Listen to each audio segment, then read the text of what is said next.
Capital à suivre avec Compaq, constructeur informatique. Compaq à suivre.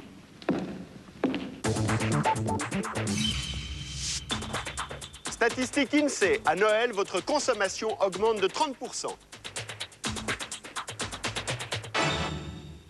Bonsoir, champagne, saumon fumé, foie gras, cadeaux, jouets, spectacles, c'est parti pour la machine de Noël ce soir dans Capital. Quand le Roi Lion débarque en France, impossible d'échapper à ce qui serait la meilleure affaire de tous les temps de l'histoire du show business. Dans l'industrie du jouet, attention copieurs. Des imitations jusqu'à 50% moins chères sur la piste des jouets fabriqués en Chine. En 4 ans, la consommation de saumon fumé a doublé. Vous verrez d'où viennent les saumons achetés à 85% dans les hypermarchés. Champagne, les bouchons sautent et les prix chutent. C'est la valse des étiquettes. Certaines réservent bien des surprises. Pourquoi les Bluebells Girls changent-elles de plume? L'entreprise Lido, 1 million de francs de recettes chaque soir, c'est le cabaret le plus célèbre d'Europe. Mais pour commencer cette émission, allons tout de suite dans l'un des plus grands magasins parisiens, les Galeries Lafayette. Les Galeries Lafayette qui réalisent 20% de leur chiffre d'affaires de l'année dans la période de Noël. C'est dire l'importance de l'enjeu, un événement qu'il n'est pas question de rater. Des vitrines au rayon, tout est fait pour entretenir le rêve. Thierry Ornay et Pascal Agostini nous entraînent de l'autre côté du décor et démontent pour nous une stratégie conçue avec le plus grand soin depuis déjà plus d'1 an.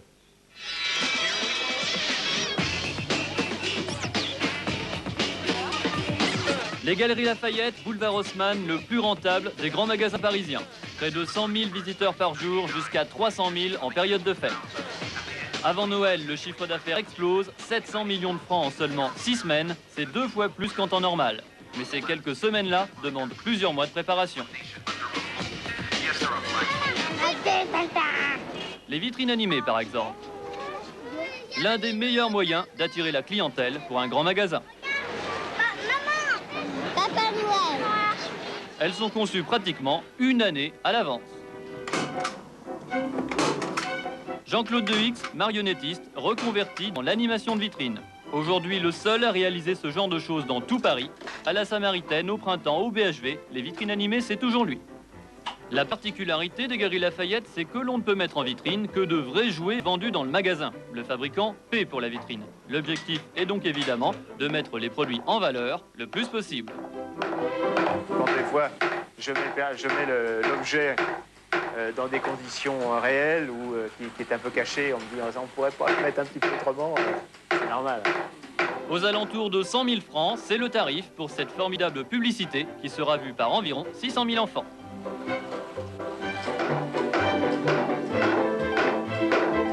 Corolle, un habitué. Chaque année, le fabricant de poupées s'offre sa vitrine, boulevard Haussmann. Prix de celle-ci, 80 000 francs, mais Corolle espère vendre 250 poupées par jour, rien qu'aux Galeries Lafayette. Des vitrines presque entièrement payées par les fabricants, qui ont un effet spectaculaire sur la fréquentation du magasin et sur les ventes.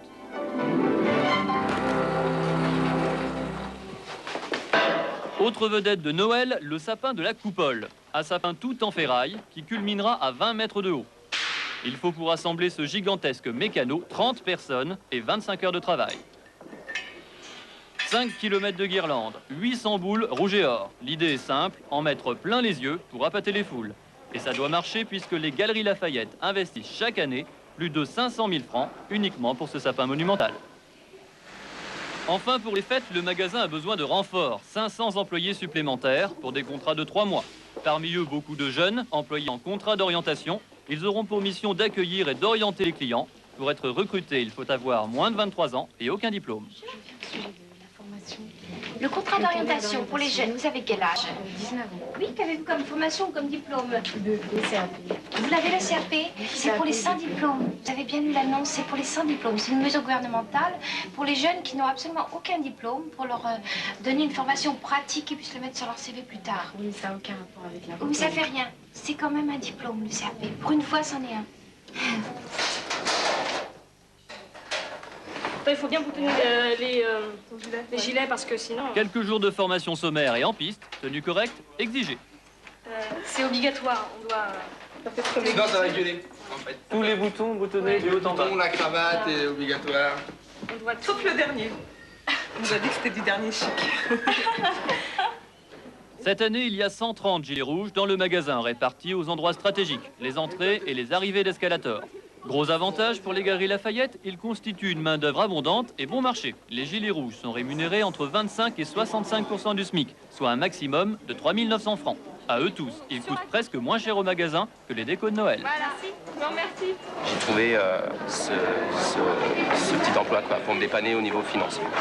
Il y a beaucoup de gens qui sont ici qui font ça comme dépannage, non? Enfin, qui font gilet rouge. Il y en a, mais il y en a plus qui font ça en espérant d'avoir une place à la fin du contrat.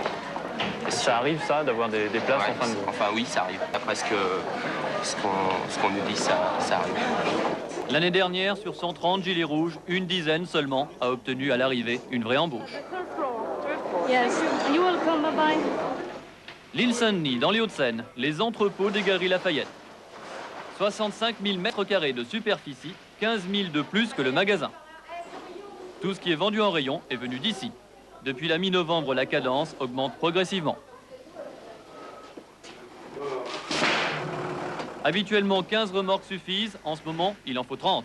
À raison de 9 conteneurs par chargement, c'est 150 tonnes de marchandises qui arrivent chaque jour au magasin. À peine déchargés, les conteneurs montent dans les étages. Ils n'entrent dans les rayons qu'après la fermeture du magasin. Tous les soirs, il y a près d'une centaine de conteneurs, rien que pour les jouets.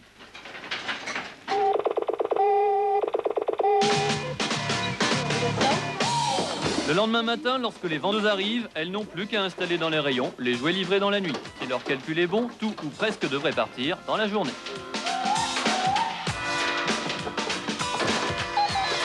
Au moment des fêtes, le rayon jouet des Galeries Lafayette passe de 1000 à 1700 mètres carrés. En 2 mois, on va réaliser la moitié des ventes de l'année.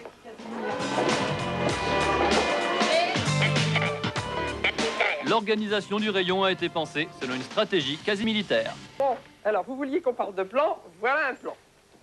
Bon, c'est vrai que c'est un plan agrandi du jouet. C'est le plan de bataille, ça. C'est le tout à fait. Ça En permet- première ligne, le jouet de tradition, de loin le plus rentable. C'est un peu des jouets que les parents ont connus dans leur enfance et il y a ce côté éducatif et on souhaiterait que les parents puissent en parler à leurs enfants et les inciter à venir voir ce jouet différent. Est-ce qu'on peut C'est des montrer les exemples? C'est du jouet en bois. C'est du jouet en bois. C'est du jouet en bois. Il va se trouver ici, si vous voulez, à l'entrée. C'est les maquettes et les trains. C'est le secteur qu'on a voulu mettre en avant parce qu'on a redonné aux jouets son petit côté ludique. On n'a pas simplement installé des jouets sur des étagères, les uns à côté des autres et des boîtes. Le jouet traditionnel, c'est un jouet plutôt haut de gamme. On ne le trouve pas dans les hypermarchés. Le grand magasin peut le vendre cher et faire des bénéfices intéressants. Exemple, ces poupées. Elles se vendent en moyenne à 300 francs. Chacune rapporte 100 francs aux Galeries Lafayette. L'idéal pour le magasin, ce serait bien sûr de ne vendre que ce genre de jouets. Hélas, c'est impossible, car... Vous savez fort bien que l'enfant est prescripteur grâce à la télévision. Donc tous les jouets qui font partie d'une pub télé, on se doit, comme un service à la clientèle, de les présenter également. C'est ça le roi lion. C'est ça. Et oui, les jouets à la mode, ils sont partout, et surtout dans les grandes surfaces. Un grand magasin ne peut pas les vendre trop cher, mais il est obligé de les avoir s'il veut attirer la clientèle. Car pas de doute, les enfants, c'est cela qu'ils veulent. C'est Minette qui choisit et moi je note. Vous notez sur votre petit carnet? Exactement. Qu'est-ce que vous notez? On note ce que l'on va demander au Père Noël, puis la maman écrit le prix. Les Batman, Marsupilami et autres jouets vus à la télé ont donc leur rayon, mais dans le fond du magasin. Comme ça, avec un peu de chance, les clients jetteront un coup d'œil en passant aux jouets, disons, plus rémunérateurs. Cas particulier, il y a un jouet sur lequel les Galeries Lafayette n'ont aucune concurrence. La mascotte, Et oui, la mascotte n'est vendue que dans les Galeries Lafayette. le petit lapin. En plus, on la change tous les ans. Comme ça, si vous l'aviez acheté l'année dernière, vous pourrez l'acheter cette année aussi. Un peu de pub, une belle vitrine, et ça marche fort. Et à partir du moment où on les vend et on les vend toutes, c'est que les clients sont sensibles à ce côté animation du magasin et du symbole de ce magasin. Et le prix, c'est 100 francs, c'est enfin 99, c'est Ben oui, calculé. oui, parce que c'est quelque chose qu'il faut qu'on rende abordable à tout le monde, à toutes les bourses, qu'il n'y ait pas de différence entre les gens qui peuvent mettre plus cher ou moins cher. Pour une pluche, effectivement, c'est pas cher. Hein. Eh bien, madame, mademoiselle, monsieur, à vous qui venez de nous rejoindre, soyez les bienvenus aux Galeries Lafayette. Pour Noël, les grands aussi se font des cadeaux. Comme les Galeries Lafayette, c'est immense et qu'on s'y perd facilement, pour les cadeaux, on a décidé de faire simple. Tout ce qui peut s'offrir est rassemblé au même étage, dans un décor facile à reconnaître. D'après les statistiques, le budget moyen d'un cadeau est de 150 francs. Donc, tous les prix sont compris, entre 50 et 200 francs.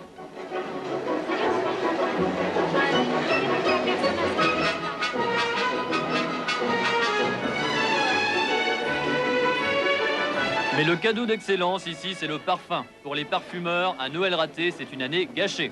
La place de choix, c'est le podium central, au beau milieu des stands. Certains parfumeurs n'hésitent pas à faire eux-mêmes le déplacement. Vous entrez dans l'univers de l'exception avec Paco Rabanne. Le podium marche très bien, nous faisons là de beaux chiffres d'affaires et je pense que la marque est satisfaite de toute la promotion et la communication et toute l'image que le podium permet. C'est un espace publicitaire en fait qu'on achète, Oui. le podium. On ne l'achète pas. En fait, les marques l'occupent, elles y placent. Non, elles ne payent pas. Elles ne payent pas le magasin, mais le podium, lui, est à leurs frais. Et la facture peut aller de 400 000 à 1 million de francs. Avec la création de lumière de Paco Rabanne. Fesse pour elle.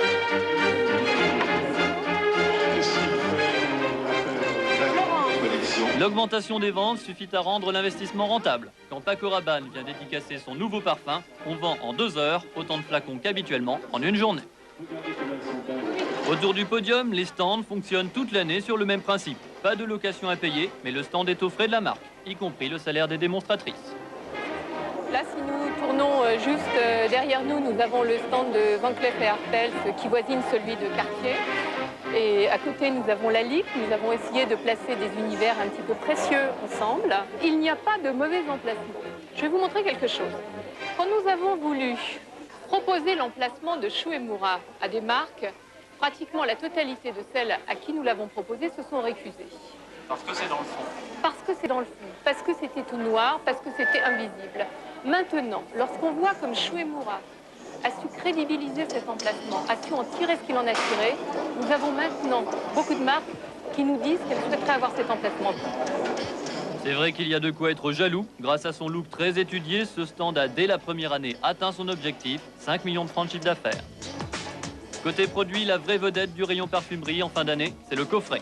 Pas un stand sans ces jolies boîtes. Le coffret, ça fait chic et c'est une idée de cadeau facile. Pour les parfumeurs, c'est surtout une bonne façon de solder leurs marchandises et de vider les stocks. Pour Noël, on fait toujours des promotions, des coffrets pour que c'est une facilité d'acheter pour les gens. Parce que vous avez le coffret en tout qui est à 225 francs. Alors que rien que le seul vaporisateur est à 385 francs. Et le lait est à 162 francs. C'est cadeau, quoi. Voilà, c'est vraiment cadeau. C'est des petits prix et quand il y a des petits prix, les clients achètent plus, c'est vrai. Et surtout à Noël, c'est toujours des grosses quantités. Hein. C'est toujours beaucoup de clients, beaucoup plus que dans l'année. 30 000 coffrets seront vendus d'ici le 25 décembre. Au prix normal, on n'en aurait pas vendu la moitié. D'où l'importance d'attirer beaucoup de monde. Faire du trafic, comme on dit ici, c'est essentiel. C'est le rôle des vitrines et du sapin géant. C'est aussi celui des séances de dédicaces. Aujourd'hui, on attend 2 stars, dont Claudia Schiffer. Et au service des annonces du magasin, on craint l'émeute. En plus, elle vient juste à côté de chez vous, elle vit au 3e étage. Ah bon? Puis il y aura que des hommes. Il y aura que des hommes, ça je ne sais pas. Donc, Bon d'accord, donc je ne l'annonce pas, mais par contre Marcel Amont, oui je l'annonce. Ah oui, alors lui, vous avez intérêt parce que le pauvre, il va à mon avis se retrouver déséquilibré quand elle va arriver parce qu'ils arrivent en même temps.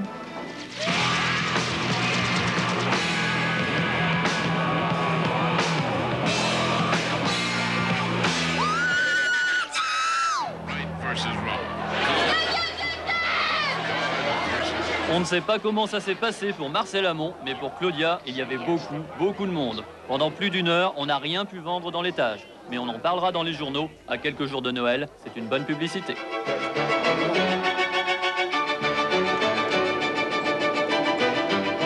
Dans toute la France, 70 Galeries Lafayette et Nouvelles Galeries appliquent les mêmes méthodes, chacun à son échelle. À lui seul, le magasin parisien réalise près de la moitié du chiffre d'affaires du groupe. Chaque soir, c'est au calendrier un jour de fête en moins, mais c'est entre 15 et 20 millions de francs en plus dans les caisses.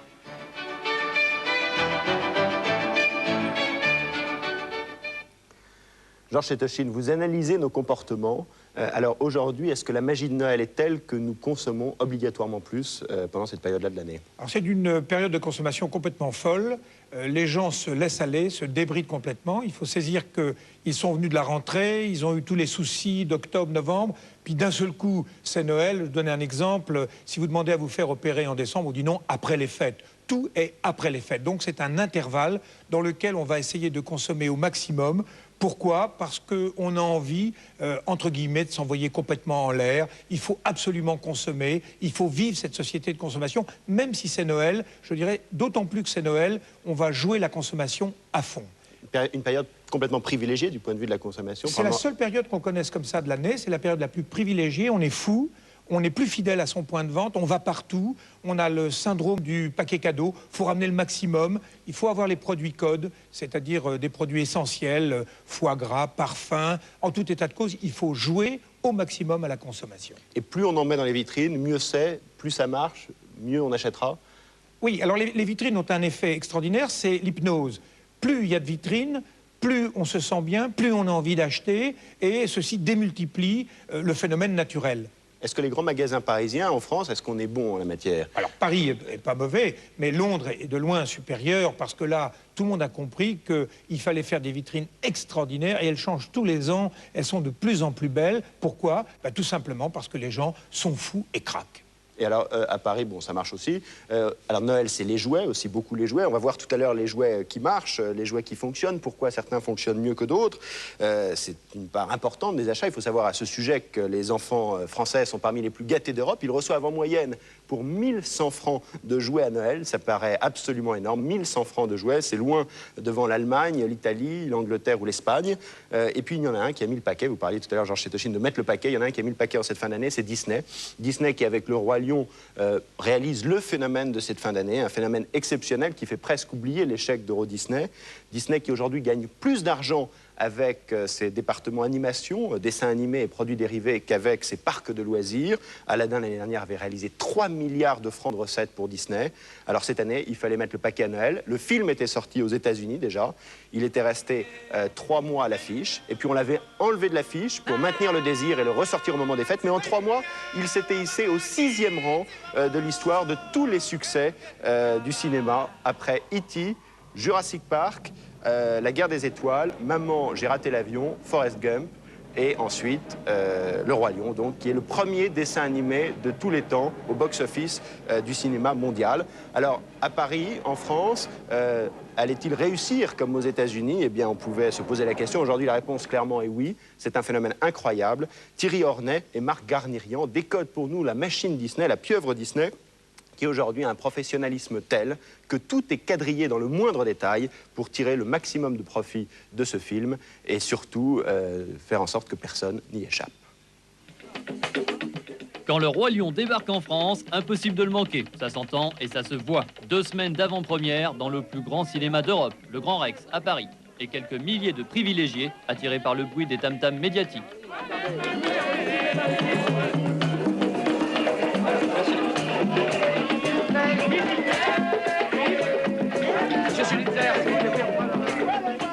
Comme chez Mickey, on ne fait rien à moitié. Avant le film, 15 minutes de spectacle. Un spectacle déjà présenté à Los Angeles, New York et Londres. Un spectacle au titre évocateur, Disney magique.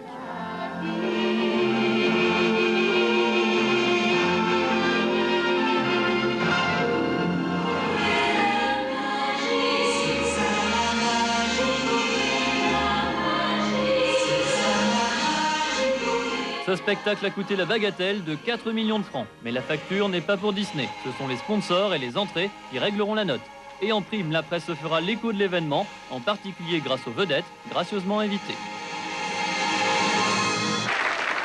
Ça fait venir les médias, c'est faut pas, je veux dire, c'est aussi une forme de publicité entre guillemets, parce qu'elles vont en parler, parce que bien sûr, si un tel est allé voir le film, ben, chez le public, ça provoque plutôt une envie, et les plus célèbres aiment ce type de produit. Rien n'est laissé au hasard car l'enjeu est énorme. La compagnie Disney sait qu'elle tient là un lion en or. Il a fallu 4 ans de travail à plus de 600 personnes. Il a fallu investir près de 100 millions de dollars. C'est le budget du film. 100 millions de dollars, 500 millions de francs. De quoi produire presque 2 fois Jurassic Park ou 5 fois Germinal. Mais le succès est au-delà de toute espérance. 55 millions de spectateurs aux États-Unis. Le Roi Lion est déjà le 6e succès de l'histoire du cinéma américain, après E.T. ou La Guerre des Étoiles. Et ce n'est pas terminé. En France aussi, on a 1000 paquets. Un film très attendu sera habituellement dans 200 ou 300 salles. Ce sera le double pour le Roi Lion. 600 salles, 621 très exactement, du jamais vu. Magnifique.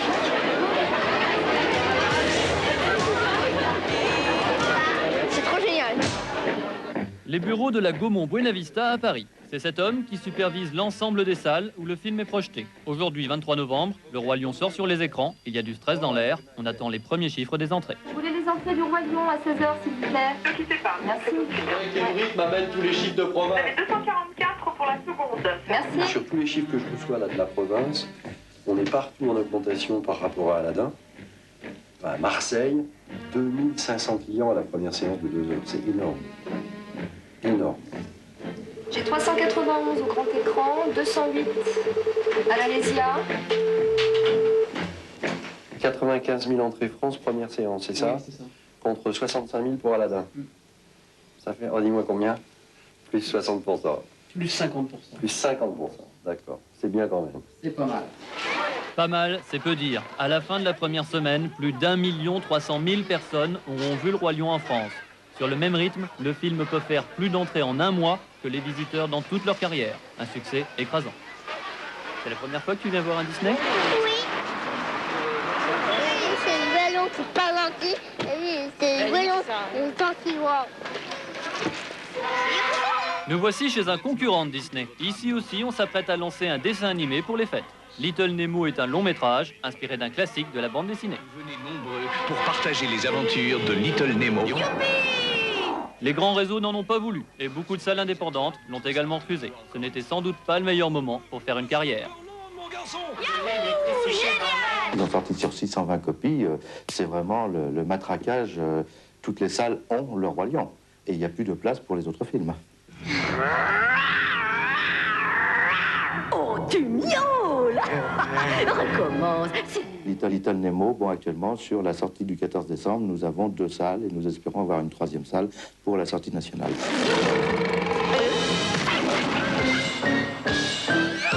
Occuper le plus d'espace possible, c'est l'obsession de Disney. Le Roi Lion est partout et pas seulement dans les salles.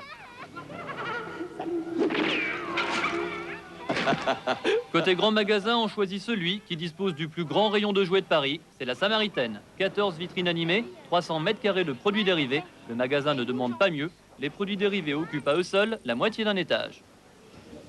Donc on commence la boutique Disney avec des t-shirts qui marchent aussi très très bien. On trouve dans tout ce qui est textile des chapkas, des casquettes, des chaussons, aussi bien pour les enfants que pour les adultes. Tous les accessoires papeterie, les sacs shopping, sacs à dos, les stylos, les gommes. Tous les principaux personnages sortis du film Le Roi Lion, Simba, Mufasa. Nous espérons en tout cas des résultats encore meilleurs que ceux qui ont été faits jusqu'à présent sur Aladdin et sur La Belle et la Bête. Tous ces produits sont fabriqués selon le principe de la licence. Pour mettre un Roi Lion sur un réveil ou sur un cartable, il faut d'abord être sélectionné par Disney et ensuite payer des droits, entre 10 et 15% du chiffre d'affaires. Cette petite entreprise du Val d'Oise, par exemple, ici on fabrique de la layette depuis 1903. Et depuis 30 ans, on utilise les personnages Disney sur les pyjamas ou sur les bavoirs. Ça coûte 10% du chiffre d'affaires, c'est cher, mais c'est efficace pour doper les ventes. On préfère des personnages qui soient doux. Alors, le Roi Lion, on a choisi le petit Simba. C'est ce qui cadrait le mieux avec notre clientèle. Lui, il a entre 0 et 2 ans. Il ne parle pas. C'est sa maman qui choisit. Et je pense que la maman ira de préférence vers le petit Simba que vers le lion adulte.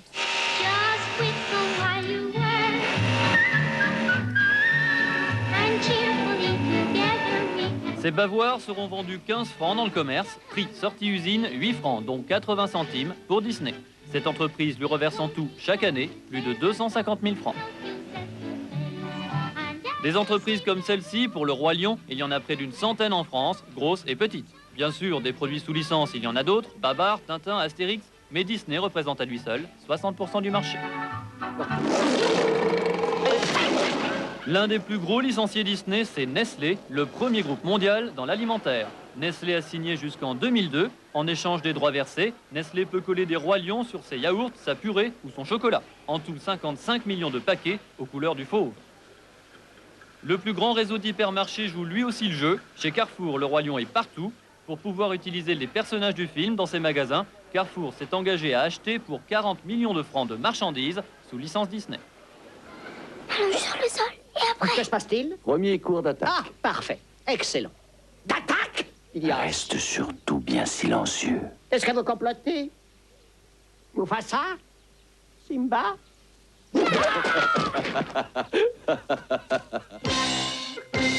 Pour l'édition, l'exclusivité appartient à une filiale commune avec Hachette. Moins de 3 ans, de 3 à 6 ans, de 6 à 8 ans, pas moins de 10 collections différentes. 1 million de livres imprimés du jamais vu. Quel que soit l'âge de vos enfants, Disney a prévu un livre pour vous. On part des tout petits qu'on appelle les câlins, qui sont des livres à 11 francs 50, donc pour très jeunes. Et on va jusqu'au livre à 80, comme la Disney Prestige, 80 francs. Et l'histoire, évidemment, ne sera pas racontée de la même façon aux petits et aux grands. Par exemple, aux petits, on dit seulement « le lion est mort » et voilà tout. Aux grands, on explique dans les détails la trahison du méchant et le sacrifice du gentil. Où tu vas? Nulle part. Il a le cafard. Hakuna Matata. Quel chant fantastique! Ces mots signifient que tu vivras ta vie sans aucun souci. Philosophie. Hakuna Matata. Après les livres, les disques, la musique est devenue un tel atout commercial qu'elle a presque précédé le film. Et on a carrément été chercher Elton John. L'analyse qu'il y a eu aux États-Unis, c'était de se dire, bon, Elton John, il vend quoi? Il vend 2 ou 3 millions d'albums aux États-Unis. Une BO de film Disney aux États-Unis, ça fait 2 millions et demi d'albums. Effectivement, une BO d'un film Disney avec Elton John, ça fait pour l'instant 6 millions et demi d'albums. Grâce à la musique, Disney touche un public plus large que celui du dessin animé. Et c'est la même chose pour les jeux vidéo. En 3 ans, Disney a pris 15% du marché. Ces jeux sont systématiquement compatibles avec toutes les consoles disponibles.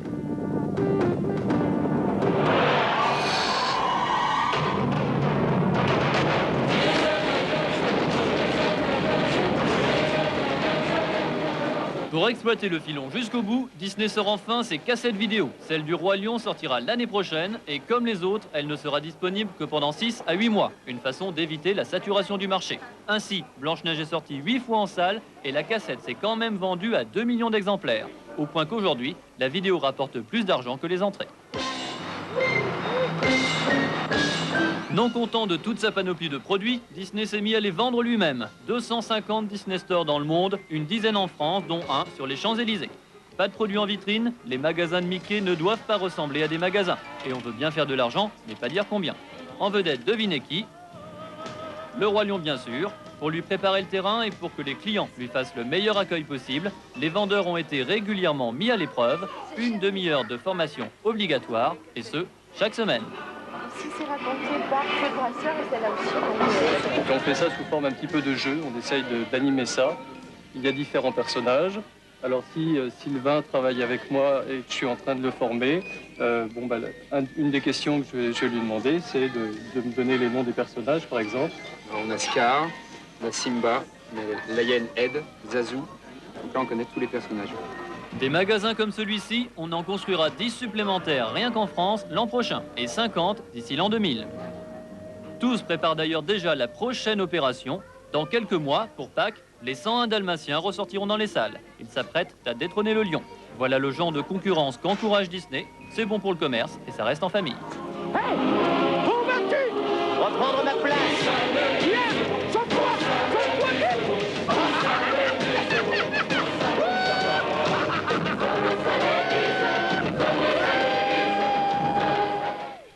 Voilà, il faut savoir que le Roi Lion pourrait représenter la meilleure affaire de tous les temps de l'histoire du show business, avec des recettes anticipées par certains à 5 milliards de francs.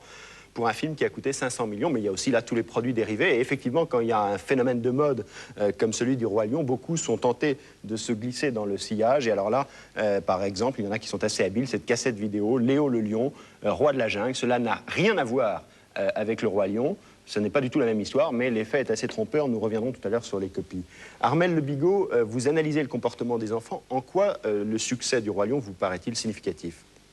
Bon, d'abord, première raison, c'est un Disney, c'est un Walt Disney, et il est attendu, par définition. Donc, vous parliez tout à l'heure du hit parade. C'est normal qu'un film de Disney soit une réussite. Mais c'est normal parce que c'est joli, parce que c'est bien fait, et parce qu'aujourd'hui, ça rappelle l'enfance des mamans, l'enfance des grands-mères. Mais pourquoi le Roi Lion plus que Aladdin, par exemple, l'année dernière, ou oui, c'était l'année dernière. Oui, Aladdin l'année dernière. Parce qu'Aladdin, c'était un peu compliqué, c'était un mélange de magie, d'histoire d'amour. Le Roi Lion, c'est archi simple. C'est une histoire d'animaux. C'est un peu comme Bambi, c'est ni plus ni moins que... les animaux, Bambi. Ça ratisse très large. Et les animaux, ça ratisse large, ça ratisse les grands-mères, ça ratisse les tout-petits qui comprennent un bébé lion qui a perdu son papa. Vous avez absolument enchanté par le Roi Lion. Alors... Oui, non, j'explique le succès. Hein, bon, et aujourd'hui, justement, le succès des jouets est dû à quoi? Qu'est-ce qui fait qu'un jouet va marcher? Bon, je vais dire une banalité en disant que c'est évidemment la télé. Hein. C'est sûr que la télé Pourquoi aide. La télé? Parce que ça alerte les enfants, parce que ça réveille un petit peu leur mémoire. Ils sont très sollicités par des tas de choses. Et la télé, bon, c'est ce qui est la première vitrine. On parlait tout à l'heure des vitrines. C'est la première vitrine de l'enfant. Mais c'est pas suffisant. Hein. Je crois qu'un fabricant ne doit pas se dire « je vais faire de la télé et je vais réussir ». Non, parce qu'un jouet... il doit vendre de l'univers. Aujourd'hui, les enfants, je vous assure, moi qui les écoute en longueur de temps, ils ont des plannings de ministres. Ils sont débordés. Bon. Donc un jouet doit leur apporter très vite, tout de suite, de quoi jouer. L'exemple, enfin j'ai lu un sondage, je crois qu'au hit parade, c'est les Polly Pocket. Les Polly Pocket, c'est la matérialisation, c'est un tout petit coffret d'univers, c'est tout petit. La petite fille ouvre sa boîte et dedans elle a tout. Elle a les personnages, elle a la maison, donc elle peut même trimballer ça avec elle, à son cours de piano, son truc de sport. Donc elle a tout avec elle. Donc ça reconstitue des univers. Ça reconstitue des univers et ça les alimente. Les jeux vidéo qui sont en chute libre, semble-t-il, comment vous l'expliquez, cette chute? Ah, c'est compliqué, les jeux vidéo. Je dirais que les jeux vidéo, c'est vrai que les enfants en ont tous eu, en ont tous réclamé. Les parents étaient très... Exactement. Les parents étaient très en retrait, mais il fallait l'avoir parce qu'on pénalisait son enfant si on ne lui donnait pas le jeu vidéo comme son petit copain. Très important de ne pas pénaliser l'enfant. Très important. Oui, de faire en sorte que son enfant ait les mêmes sujets de conversation que les autres à la cour de récré. Vous savez que la cour de récré, c'est vraiment l'endroit magique où les enfants se retrouvent et échangent leur culture. Donc, les jeux vidéo ont fonctionné beaucoup sur ce registre. Aujourd'hui, je dirais que ça va trop vite pour les enfants, les jeux vidéo. C'est plus un concept de jouet, c'est une technologie. Et la technologie, elle avance tellement vite qu'ils n'arrivent plus à suivre.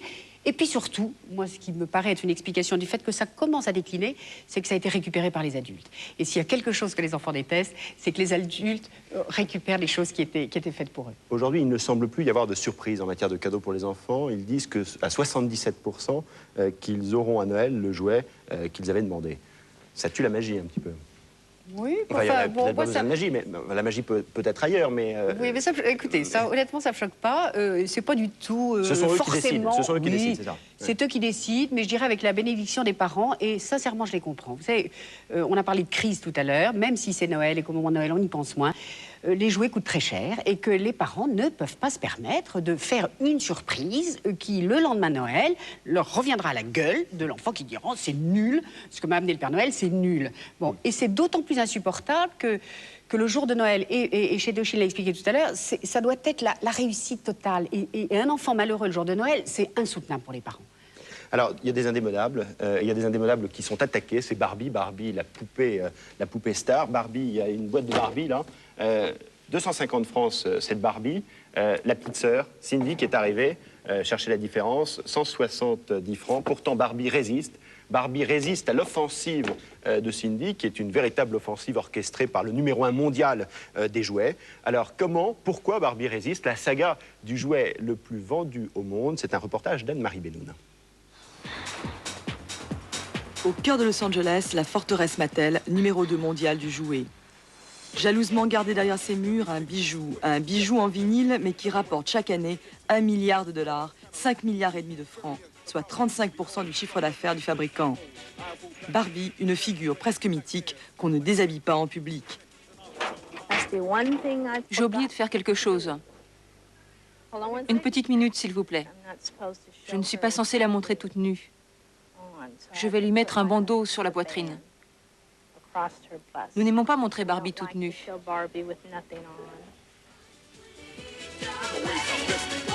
Championne toute catégorie, Barbie est le jouet le plus vendu au monde. 700 millions d'exemplaires depuis sa naissance, et ce n'est pas fini. 2 poupées sont achetées chaque seconde. It's Camp Barbie. Yeah, I want to buy it. Can we buy this? I don't know. Ask Papa. For Christmas. For Christmas, okay. The image of Barbie is one of Barbie représente la jeunesse éternelle, l'énergie toujours renouvelée. Nous voulons préserver cette image de fraîcheur et c'est pour cela que nous changeons son look continuellement. Nous avons découvert que les petites filles veulent une Barbie comme partenaire pour chacune de leurs activités. Chaque année, on regarde ce qui se passe dans l'univers des petites filles et notre défi, c'est de répondre à leurs attentes, de trouver quelle place Barbie peut occuper dans leur vie. May I arrange a showing of her wardrobe? Oh, yeah, we'd love it. Let's begin with Garden Party. A clever pink print with just a hint of ruffle. And here's Red Flare, a glamorous velveteen coat, fully lined, of course. Mood for music, blue velvet capris and sweater with an Angora collar. Which ones would you like? I think I'd like all of them. Si elle est conçue aux États-Unis, Barbie est fabriquée en Chine. Elle n'a pas de frontières. Et lorsque Barbie parle, c'est à l'unisson dans 100 pays à la fois. Ir à la playa conmigo. Formidable. Nous pourrions marcher dans la forêt avec tous nos amis. Certains pays ont des besoins auxquels les produits américains ne répondent pas. Par exemple, l'industrie du prêt-à-porter ici aux États-Unis repose sur des produits moins chers et plus jeunes qu'à l'étranger. Nous nous sommes aperçus que les petites Européennes veulent des tenues plus sophistiquées. Alors, nous avons développé une collection haute couture avec des vêtements de soirée inspirés par ceux des grands couturiers. Derrière cet univers de sourires et de paillettes, une guerre sans merci. Elle a été déclenchée en Angleterre par le numéro 1 mondial du jouet Hasbro. Hasbro, le roi des jeux de société, le propriétaire du Monopoly, a racheté une poupée anglaise en 1986. Elle s'appelle Cindy, c'est la première offensive sérieuse contre Barbie. En moins de 5 ans, elle a pris 34% du marché. Cindy has a personality. Cindy a sa propre personnalité. C'est plus qu'un produit, c'est un personnage. C'est un personnage de la même façon que Barbie est un personnage. Son style de vie est différent de celui de Barbie. Cindy est européenne, elle est plus jeune. Même allure, même taille. Cindy, sœur jumelle de Barbie, a des prix 10 à 30% moins chers selon les modèles. C'en est trop pour Mattel, qui contre-attaque et intente un procès. Je n'ai pas le droit de commenter le verdict du procès entre Hasbro et Mattel. Nous nous sommes mis d'accord pour ne pas discuter de cette affaire publiquement. La seule chose que je puisse faire, c'est vous montrer l'ancien visage de Cindy et son nouveau visage.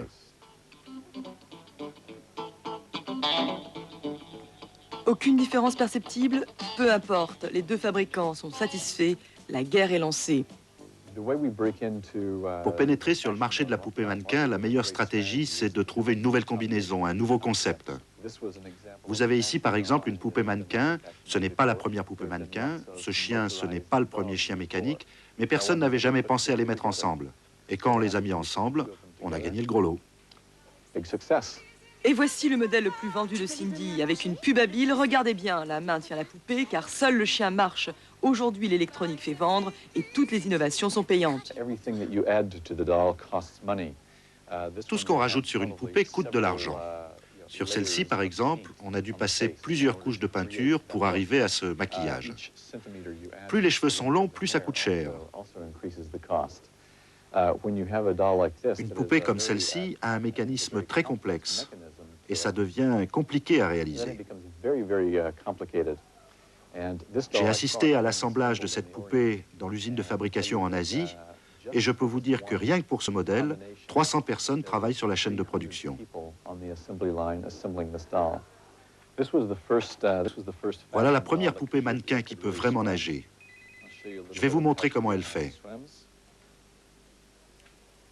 Après que nous l'ayons sortie sur le marché l'année dernière, la concurrence a sorti une poupée qui, paraît-il, nage aussi. La réaction de la concurrence ne se fait pas attendre. 6 mois plus tard, une nouvelle Barbie nage avec les jambes. Imperturbable, Cindy continue son crawl et ne coule pas.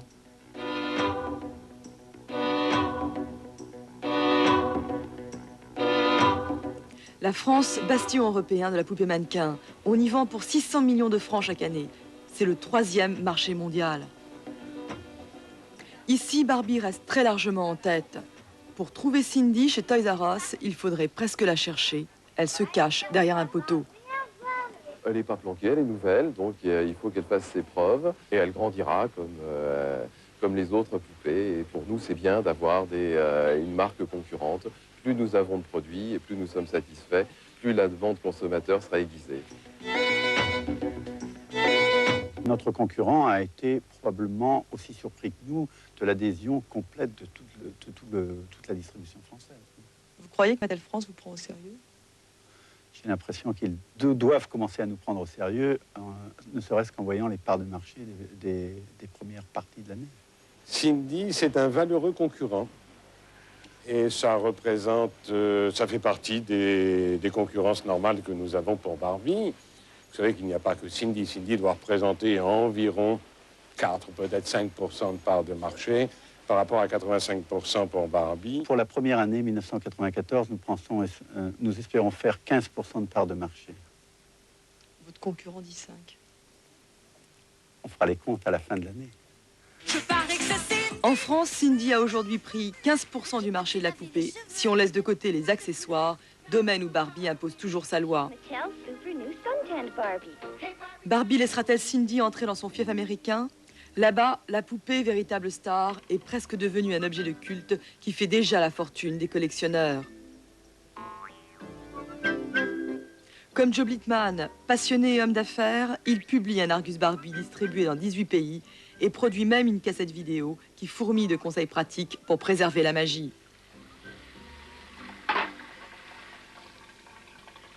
And then I use my high-tech dryer, which you can see right here. It's actually a salad spinner. I never spin lettuce dry. I spun a lot of Barbie clothes.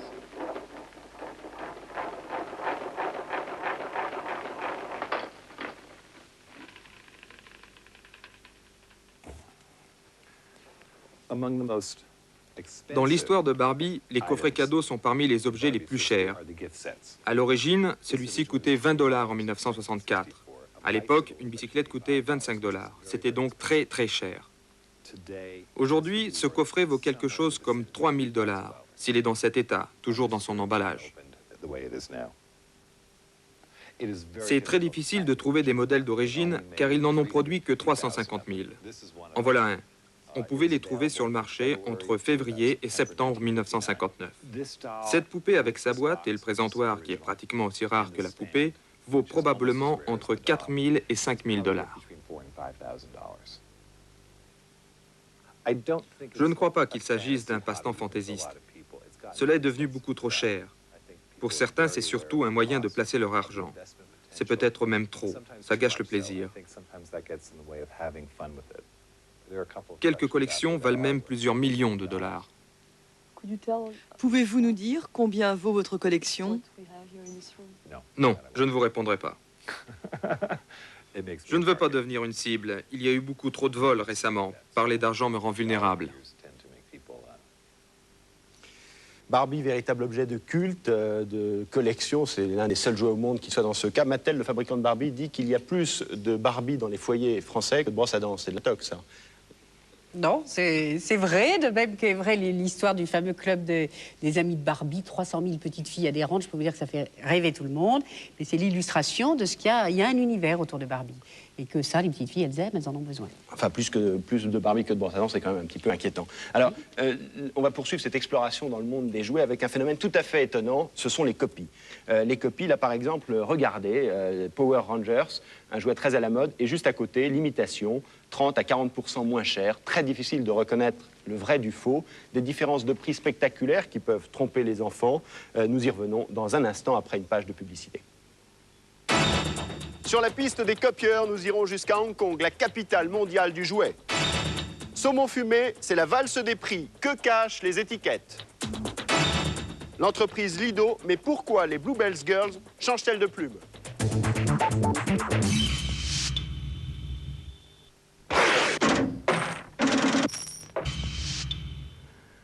La machine de Noël, deuxième partie de cette émission. Juste avant la publicité, je vous montrais comment des jouets très à la mode pouvaient être imités jusqu'à créer une très grande confusion dans l'esprit de ceux qui les achètent. Confusion d'autant plus grande qu'ils peuvent être achetés jusqu'à 50% moins cher. Comment reconnaître les vrais des faux? Reportage en France de Nicolas Valode et Mathieu Schwartz, à Hong Kong, en Chine, de Philippe Lecor et Philippe Audy.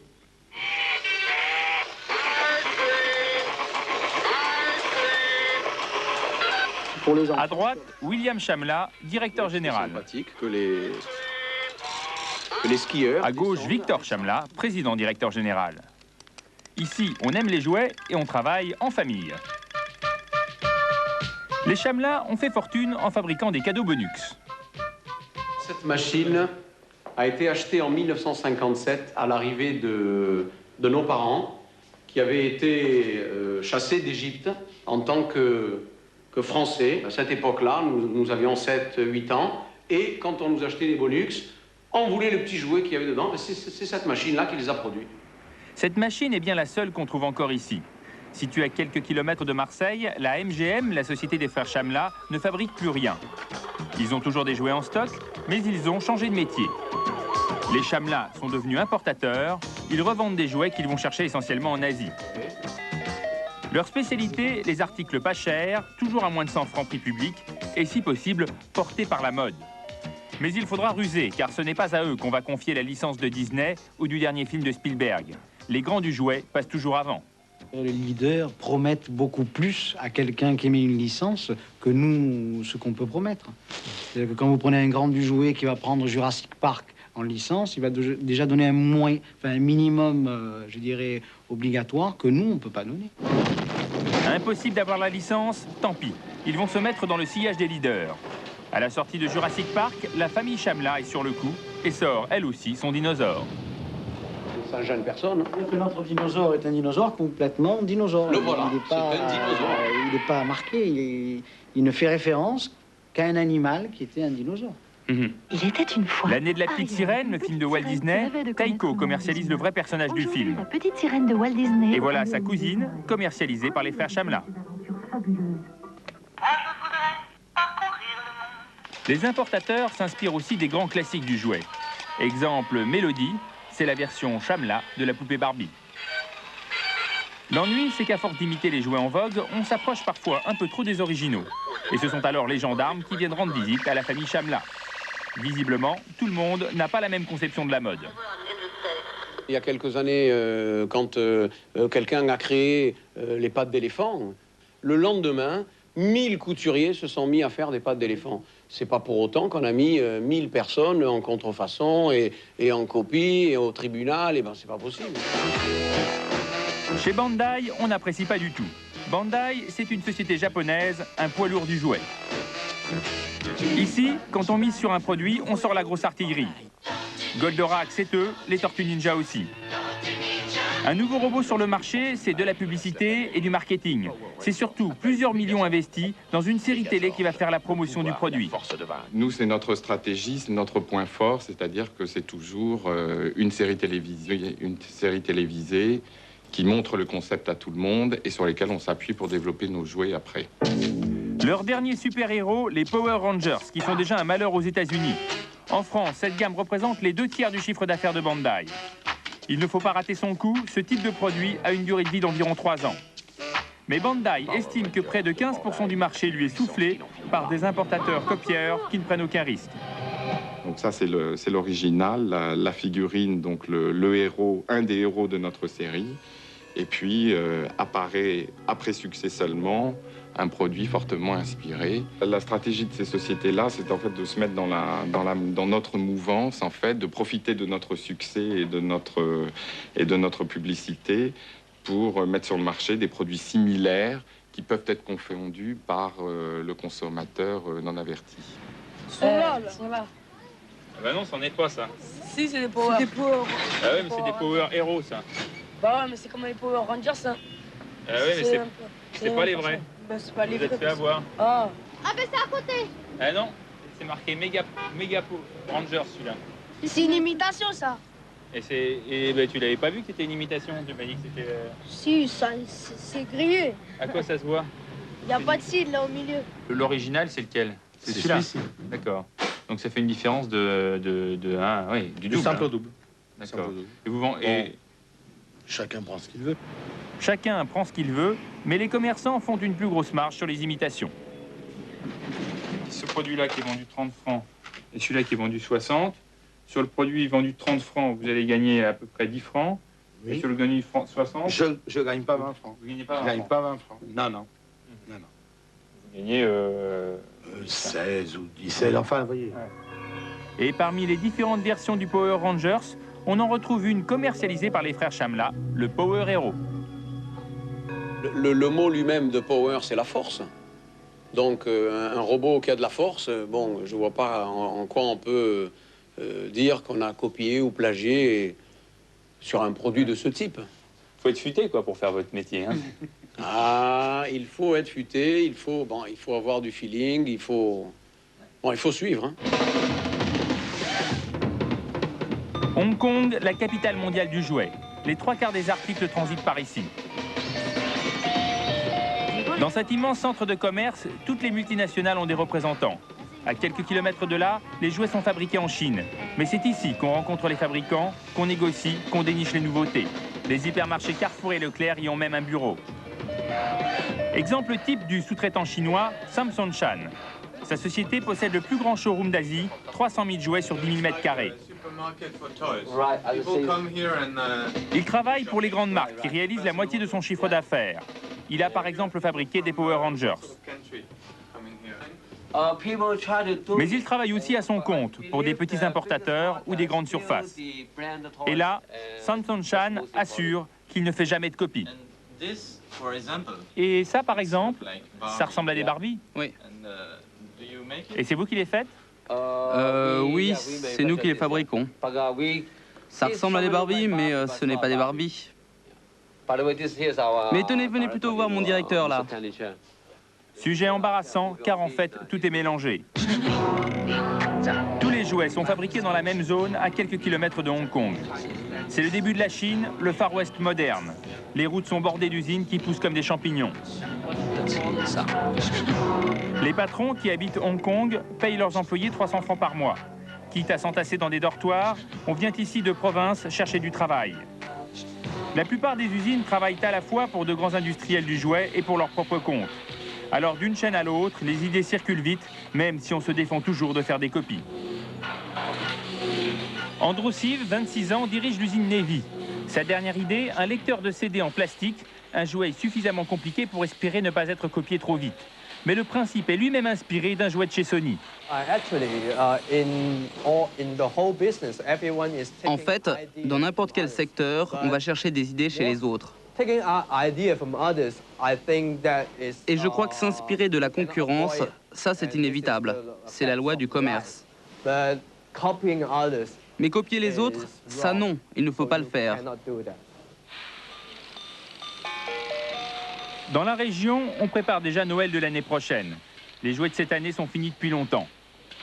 Encore une fois, ce sont les grands succès du cinéma américain qui dicteront la mode. Nous pouvons vous révéler ce qui vous attend pour le Noël 1995, Gacera, le prochain film de Spielberg, une histoire de dragon, et une suite de la Guerre des Étoiles. Gacera devrait être le plus grand film de science-fiction qu'on ait jamais vu. Parce que c'est Steven Spielberg et les plus grands noms des effets spéciaux y participent. Logiquement, ce film devrait marcher très bien. Et quant à la suite de la Guerre des Étoiles, cette série est très populaire. Elle a déjà une longue histoire, son potentiel commercial est énorme.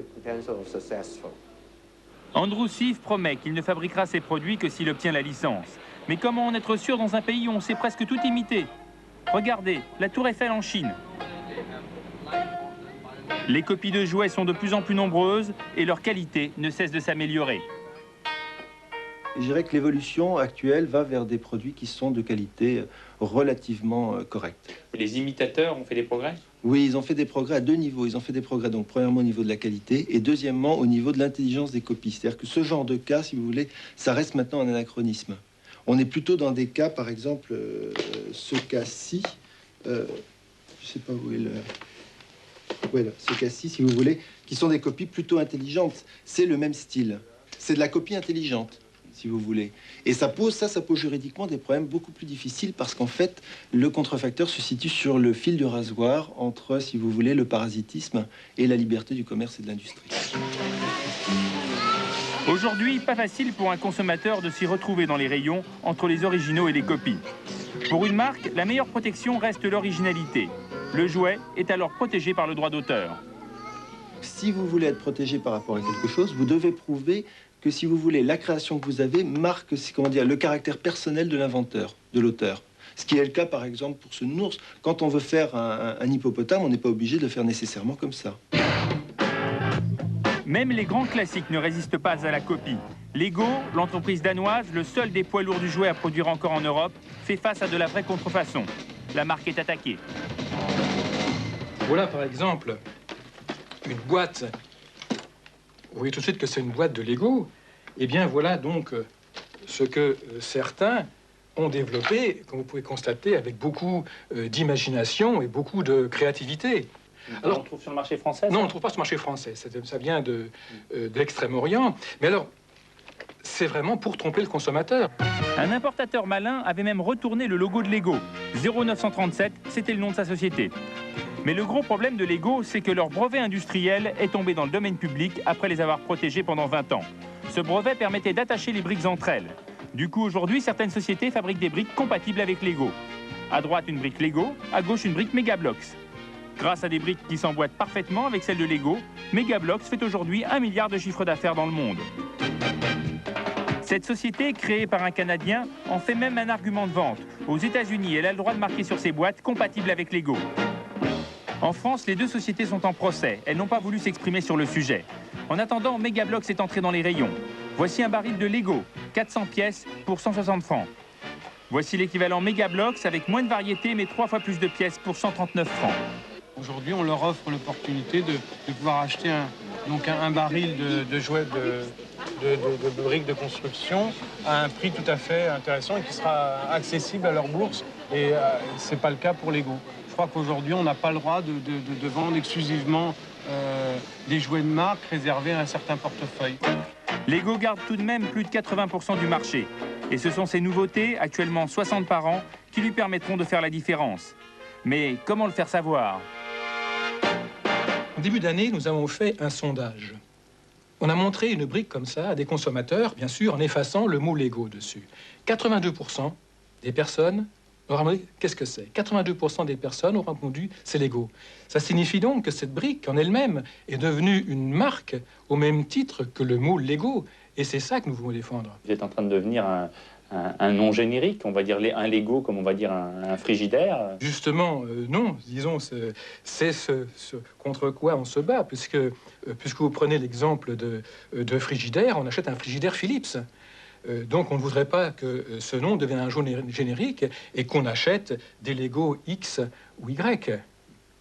Voilà, une histoire de Lego assez exemplaire, un brevet qui est protégé industriellement pendant 20 ans et puis qui tombe dans le domaine public. Vous êtes, Alain Berthet, juriste, spécialiste en contrefaçon, et aujourd'hui, on a le sentiment que les copies, c'est facile, que c'est toléré. Pourquoi c'est si facile et si facilement toléré ? Alors, tout d'abord, il faut préciser qu'il ne s'agit pas d'un phénomène isolé, mais que c'est un aspect du mal endémique que constitue la contrefaçon pour l'économie mondiale. Des études ont montré que la copie représente à peu près 5% du marché mondial. Elle aurait fait perdre 100 000 emplois au niveau de la communauté européenne ces 10 dernières années et 30 000 emplois en France. Donc il s'agit de réseaux structurés, de gens puissants. Souvent derrière les réseaux de contrefaçon et de copie, l'on trouve des mafias locales ou des triades. Et c'est ce qui explique un petit peu aussi le problème pour les jouets. C'est en délocalisant leur site de production dans le sud-est asiatique et dans les pays traditionnellement copieurs que les fabricants ont rapproché un petit peu leur production de celle des copieurs. Et le sujet le montre très bien. À Hong Kong, on trouve des industriels qui fabriquent officiellement pour les plus grands fabricants et clandestinement dans la zone chinoise pour d'autres distributeurs. C'est ça, il vaut mieux pas trop délocaliser à ce moment-là parce qu'on donne les clés de la fabrication. Alors pourtant, il y en a qui ne délocalisent pas, comme Playmobil par exemple, qui continue à fabriquer en Europe, et puis eux, ils sont copiés. Surtout l'emballage, c'est incroyable, il y a une boîte à côté, 79 francs la boîte, vous avez l'impression d'acheter un fort, exactement le même, et 400 francs, plus de 400 francs pour Playmobil. Là, il y a vraiment une copie flagrante dans l'emballage. Comment se fait-il que cela soit toléré ? Bon, déjà, c'est assez normal, puisque, en fait, l'économie de prix est l'un des moteurs de la contrefaçon et les copies sont vendues à des prix bien inférieurs à ceux des prix marqués et à ceux des objets marqués. En ce qui concerne Playmobil, bon, je ne connais pas trop bien le sujet, j'ai vu les deux emballages. Je pense simplement qu'il s'agit là d'une concurrence habile, puisque les deux emballages se ressemblent, évoquent, je dirais, le phénomène du western propre à notre jeunesse et que ne peut même pas monopoliser Playmobil puisqu'il existait avant lui et que d'autres l'ont exploité justement. Donc il s'agit là d'une copie intelligente et qui, à mon avis, n'est pas répréhensible. Alors la loi a changé, on va être plus dur avec les copieurs maintenant, on va pouvoir saisir en douane, on va pouvoir également infliger des peines maximum qui peuvent aller jusqu'à 2 ans de prison, mieux que moi, oui. 1 million de francs d'amende. En cas de récidive, ces peines peuvent être doublées. Les établissements dans lesquels sont saisis des contrefaçons peuvent être fermés pendant 5 ans. Et il s'agit là, bien entendu, d'une innovation de la loi française qui date du 5 février 1994, donc qui est très récente et semble-t-il encore mal assimilée par les fabricants. Oui, mais enfin c'est complexe parce que ces procès prennent toujours beaucoup de temps, alors on a le temps de vendre pendant ce temps-là. Et puis on n'ose pas toujours faire de procès, notamment la puissance de la distribution. Est-ce que ça joue la grande distribution et le rapport de force qu'elle entretient avec les marques? Bon, c'est vrai que la grande distribution a parfois un rôle ambigu dans la contrefaçon ou dans la copie. En tout cas, les pratiques semblent avoir un petit peu changé et il est vrai qu'un fabricant aura davantage tendance à se tourner vers l'importateur et à poursuivre l'importateur du produit contrefait que le grand distributeur qui lui assure quand même une part importante de son marché. C'est-à-dire qu'il n'osera pas. Quand vous dites pratique ambiguë, il n'ose pas l'attaquer. C'est très rare. Les exemples se comptent sur les doigts d'une main. Des exemples où le fabricant attaque le distributeur pour avoir vendu des produits contrefaits alors que normalement, il est juridiquement responsable également. Oui, puisque selon la loi, aussi bien l'importateur que le distributeur que le fabricant sont responsables et peuvent être poursuivis pour ce grief. Alors, les hypermarchés, la grande distribution qui prend une part très importante pour les jouets, 50% des jouets achetés dans la grande distribution, mais aussi, et là nous allons complètement changer d'univers pour l'alimentation, on le sait, notamment tous les achats de produits de luxe qui feront votre repas de Noël. Alors nous avons choisi d'enquêter dans deux univers où les repères se troublent complètement, c'est le champagne et le saumon fumé. On va commencer avec le saumon. Le saumon fumé, 85% du saumon est acheté dans les hyper. La consommation a doublé en 4 ans, les prix ont chuté, mais que nous vantons? Eh bien, suivez le guide, en l'occurrence Laurent Huberson et Jérôme Pavlovski. Pas facile de choisir du saumon fumé à Noël. Certaines grandes surfaces vous proposent 35 références différentes et le consommateur ne sait plus à quels critères se vouer. Et à votre avis, c'est des saumons d'élevage ou des saumons sauvages qui sont vendus ici? Moi, je pense que c'est sauvage. Il doit pas être trop sauvage, quoi. Peut-être sauvage. Non, je comprends. La couleur, quand il est bien rosé, pas trop jaune comme ça. Là, il est un peu jaune, celui-là, ça vous... Non, ça, je le ça vous dit prendrai rien, pas. Ça. Quel est le critère le plus important pour vous? Le prix? Le prix qui joue quand même beaucoup. Le prix avant tout. Et... Parce que dans l'ensemble, ils sont tous bons. Hein. Allez, le saumon, là, messieurs. Un consommateur sur 2 pense que tous les saumons se valent, alors les moins chers dominent le marché. Les premiers prix et les promotions représentent 30% des ventes. Conséquence, certains emballages sont avares d'informations sur le produit, puisque seul compte son prix. Il n'y a aucune signalétique claire sur les produits, et ce, globalement. Est-ce que le consommateur s'y connaît en saumon, lui? Pas encore. Pas encore. Pas encore, car il est toujours sous le charme d'un produit à image de luxe dont le prix moyen ne cesse de s'effondrer. Il se situe à 110 francs le kilo contre 200 il y a 5 ans. Alors si les ventes augmentent vite, le chiffre d'affaires progresse moins rapidement. La concurrence fait rage sur le marché du saumon pour en vendre toujours plus. Le responsable de la chute des prix, le voici, le saumon de Norvège. En 1989, il déferle sur l'Hexagone et il rafle en 5 ans 70% du marché. Alors, direction les fjords norvégiens. Le saumon, c'est un enjeu économique essentiel pour ce pays. C'est de l'or rose. Le poisson en général, c'est notre deuxième produit d'exportation, après le pétrole. Le saumon dedans vaut à peu près 25%. Le saumon de Norvège, c'est une véritable industrie qui commence ici en laboratoire où le poisson est fécondé in vitro. C'est rarement indiqué sur l'emballage, mais le saumon norvégien est un pur produit d'élevage. Il ne connaît pas la haute mer, ces 6 premiers mois, il les passe dans des bacs d'eau douce. Il vaut déjà 10 francs pièce, alors on en prend soin. Et pour le fortifier, on le vaccine.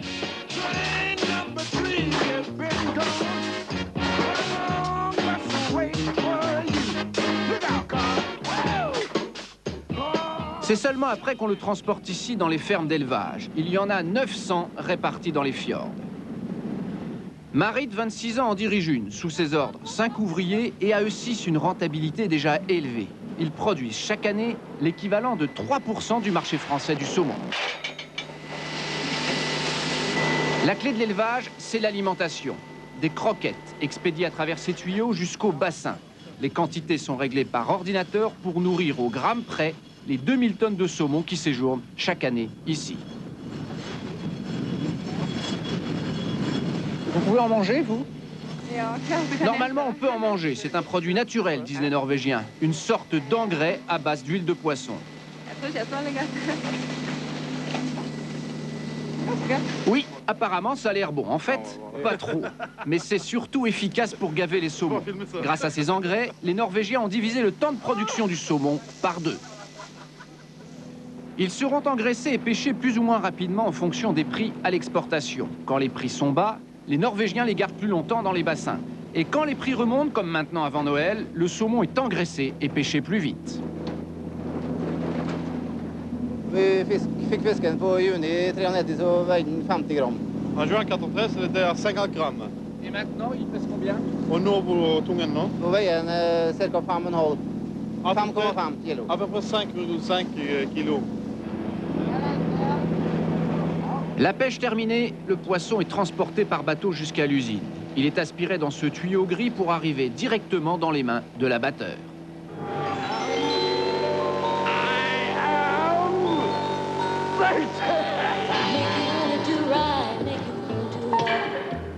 À partir de maintenant, plus d'1 minute à perdre pour le vider et le nettoyer. Les Français veulent de plus en plus du saumon frais et non du congelé, alors il faut faire vite.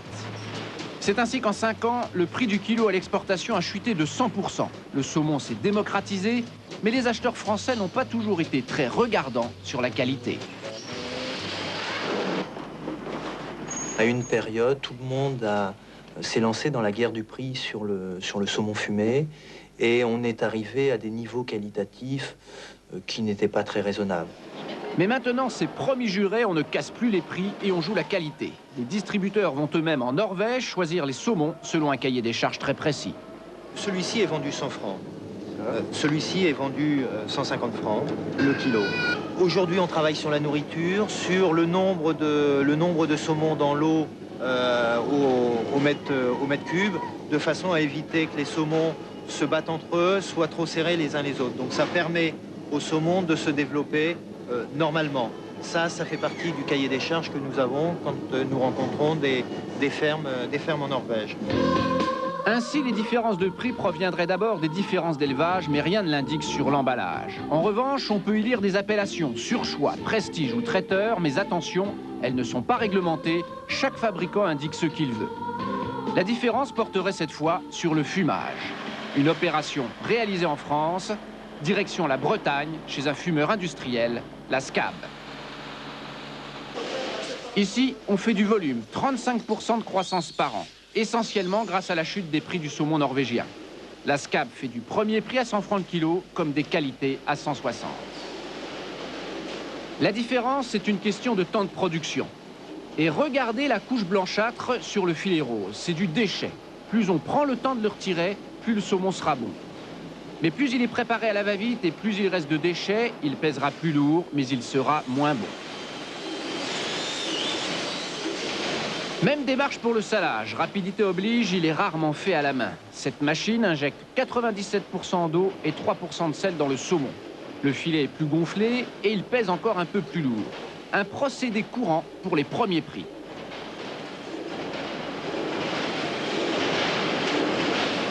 Ensuite, direction le four pour être fumé et séché en 9 heures. Mais à la sortie, la majorité des saumons fumés sont raidis à -8 degrés afin de faciliter le tranchage en machine. Le saumon est moins rose, il perd un peu de goût, mais là encore, le gain de temps est appréciable.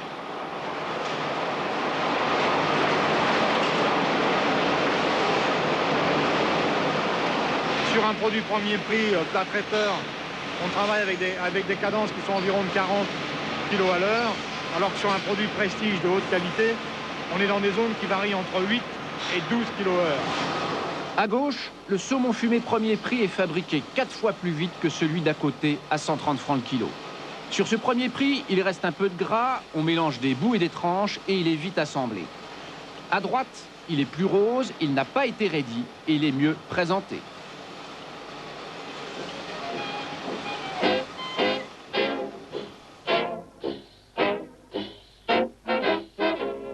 Pour se démarquer des producteurs industriels qui dominent le marché, quelques PME familiales jouent la carte de la fabrication artisanale. On les reçoit toujours vidés. Nous, on enlève tout le gras, la tête, les arêtes, tout ce qui est ventral. Un coup, le filet est terminé, vous n'avez pas de gras, pas de peau, pas de nageoire qui reste, rien. Alors le salage, c'est au sel naturel. Et voilà comment on selle par rapport à nos confrères. Pour que la ménagère qu'elle n'ait pas des surprises. Elle ait au moins un bon saumon, elle va retrouver le goût du saumon. Au lieu d'avoir le goût de la flotte. Chez les Lecomte, tout est fait main. On retire 50% de déchets du saumon pour ne garder que les bons morceaux. On y passe du temps, 48 heures, mais on le fait payer 295 francs le kilo. Un casse-tête pour Bruno, le fils aîné chargé de la commercialisation. Il ne peut pas casser les prix comme les gros industriels le font à Noël. On fait quand même 47 à 50% des ventes au moment de Noël. Donc il y a une forte demande. Et pour contrer cette forte demande, les industriels, qu'est-ce qu'ils ont trouvé? C'est de produire à partir du mois d'août pour écraser les prix, pour donner des prix très très attractifs à la grande distribution. Par exemple, bon, là actuellement, là, on voit du saumon à 67,50 francs le kilo. Alors que le vôtre, il est à combien? Moi, il est plutôt vers les 250, 295. Et puis, dernièrement, il est sorti, là, sur une revue, 68 francs 75. C'est actuellement ça. Pour se différencier, les Lecomte ont obtenu le certificat Label Rouge qui garantit une production fait main, sans congélation ni mécanisation. Mais les centrales d'achat des grandes surfaces ne l'achètent pas, motif trop cher. Tandis que les industriels comme la SCAP peuvent produire beaucoup et plus vite pour répondre à la demande de Noël. Ils fabriquent un mois avant et congèlent une partie de leur production pour inonder le marché en décembre. Conséquence, les prix chutent.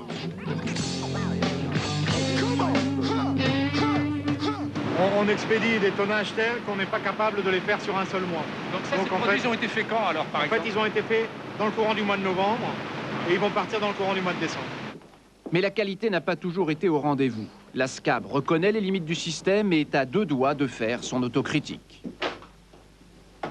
Après la tendance générale de ces dernières années, où les prix aux consommateurs sont descendus très rapidement, il est nécessaire aujourd'hui d'opérer un recentrage, de façon à ne pas sacrifier la qualité, ce qui aurait pour effet de nuire au marché et à son développement.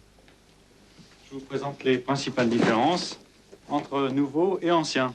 Meilleur exemple de ce revirement, leur saumon, sous la marque Connemara, vendu 135 francs et dont la qualité se rapprochait dangereusement des premiers prix. Il est décidé de le toiletter un peu et le voilà maintenant sous la marque Kritzen. C'est plus chic et ça fait mieux. Alors ce nom a été cherché à partir d'un ensemble de 400 noms qui pouvaient évoquer les produits de la mer et la fraîcheur. Et il est ressorti comme étant le plus significatif et celui qui connaissait le plus ce qu'on voulait faire passer. Est-ce le même saumon? Seule la SCAP peut le dire. Une chose est sûre, dans les linéaires, ça marche, car la marque a un impact là où les produits sont banalisés. On vend du saumon, on vend du saumon, on vend du saumon, on vend du saumon et on vend du saumon. C'est-à-dire qu'on ne vend pas une marque, voilà, mais on vend du saumon. Hein. Exactement. Je fais le consommateur, je marche comme ça, j'arrive sur le linéaire, je vois Critsen. Hein. C'est marquant, on ne voit que ça. Vous pouvez faire le test, vous voyez Critsen. Mais on voit aussi le prix qui augmente. Et voilà comment un saumon passe de 135 à 165 francs le kilo. À l'heure où chacun va vouloir se différencier, le miracle du saumon fumé à petit prix, c'est peut-être déjà du passé.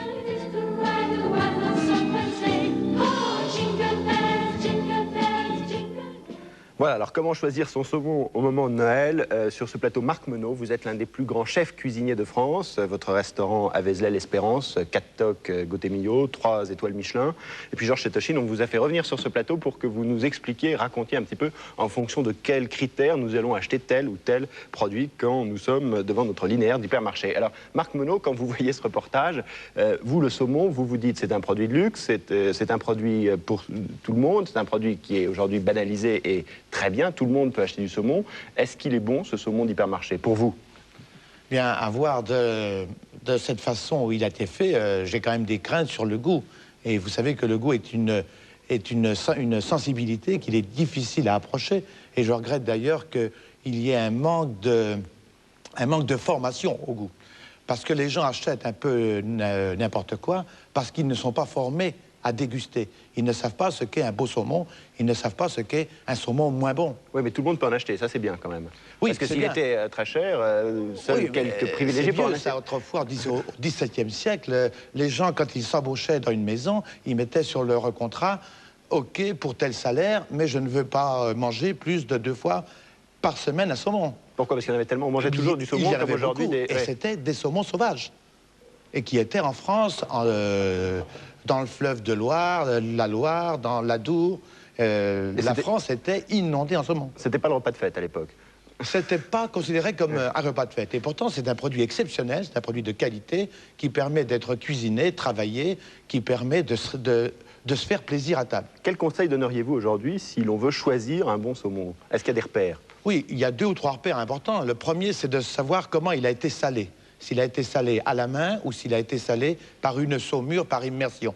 C'est la première chose. La deuxième chose est la couleur. Les couleurs rose pâle très fades ont souvent été traitées avec certains produits artificiels, alors que le sel rosit, mais rosit de façon ocre un peu. Oui, enfin, parfois vous avez des couleurs roses qui ont pu être rosies artificiellement. Oui, alors c'est vrai. Mais je pense qu'il est même dommage d'ailleurs de voir ces tranches de beau saumon sous un plastique, alors qu'il serait encore bien mieux de le voir sur une étale, tranché devant soi, et peut-être de le goûter. Dans un hypermarché, chez Toshin, quand on voit un saumon dans un plastique, c'est plus facile. Donc, bon, on voit pas un saumon, on voit un paquet. Oui. Et au fond, le saumon, c'est un produit code. Si on n'a pas de saumon, on n'a pas de fête. Alors, j'aime beaucoup ce que dit Marc. C'est vrai, le goût, n'importe comment, le goût, c'est psychologique. Lorsque l'on va dans son restaurant, on est convaincu que c'est un bon goût. Oui. Lorsque l'on va dans un hypermarché, le vrai problème, c'est pas d'acheter le bon saumon, c'est de ne pas se tromper. Parce que lorsqu'on ramènera le saumon à la maison, lorsque les amis vont on va dîner, les gens vont dire « Est-ce que c'est un bon saumon? Il est bon ton saumon ?» Et la maîtresse de maison sera folle de joie. Donc le vrai problème, c'est qu'on achète du packaging. La couleur... Vous ne le mettez pas sur la table, le packaging. C'est pas comme le champagne, par exemple. Là, on va parler du champagne maintenant. Là, vous le mettez sur la table, on voit la bouteille, l'étiquette. Aujourd'hui, quand on est dans un hypermarché et qu'on achète un produit de luxe pour Noël, comment est-ce qu'on réagit? On a filmé là un consommateur qui cherche à acheter une bouteille de champagne. Alors il hésite un certain temps avant de faire son achat. Racontez-nous ce qui se passe aujourd'hui quand on est dans ces linéaires. Bon, d'abord, il sait pas. Son problème, c'est que ce monsieur a une soirée ce soir avec des amis et il faut qu'il ramène quelque chose. Donc il faut qu'il démontre qu'il a été bon. Là, il en prend 7 d'un coup, hein, parce qu'il a une soirée... Oui, il a une soirée avec des copains. Et son problème, c'est pas tellement d'avoir un bon champagne. Il ne sait pas ce que c'est que le goût du champagne. Pas plus lui que nous, d'ailleurs. On ne sait pas ce que c'est qu'un bon champagne. Mais son grand problème, c'est avoir quelque chose d'irréprochable. D'ailleurs, il va prendre un produit, dont je ne vais pas citer le nom, mais qui commence par Charles quelque chose. Et au fond, la relation prix, je crois qu'il va acheter quelque chose à 75 francs. La relation prix 69. Et Charles... vont faire que ses amis vont lui dire il est bon ton champagne. Alors il aura gagné. Le drame pour lui, c'est si on lui dit que c'est de la bibine. Alors là, il est foutu. Oui, il cherche la mousse, il cherche des bulles et puis le bruit au bouchon. Non, mais il cherche autre chose. il cherche à avoir le plaisir de montrer à ses copains que pour Noël, il est un connaisseur. Et nous sommes tous connaisseurs en quelque chose. Il est dans le coup, quoi. Il est dans voilà, d'autant que les repères se troublent, Une étude de 50 millions de consommateurs qui est sortie ce mois-ci a testé de manière aveugle plusieurs champagnes. Et celui qui a gagné, qui a eu la meilleure note, c'est un champagne à 46 francs 90, c'est incroyable. Un champagne à 46 francs 90 qu'on trouve très très difficilement maintenant, paraît-il. Et aujourd'hui, les repères se troublent et on finit par se dire, eh bien, qu'est-ce qu'il y a dans une bouteille de champagne? Si on peut trouver des champagnes à petit prix ou à prix moyen aussi bons que les grands champagnes, eh bien, c'est la bonne affaire. Alors justement, le secret des étiquettes dans un univers où les prix ont beaucoup baissé, eh bien, c'est un reportage de Denis Boutelier et Marc Dumini.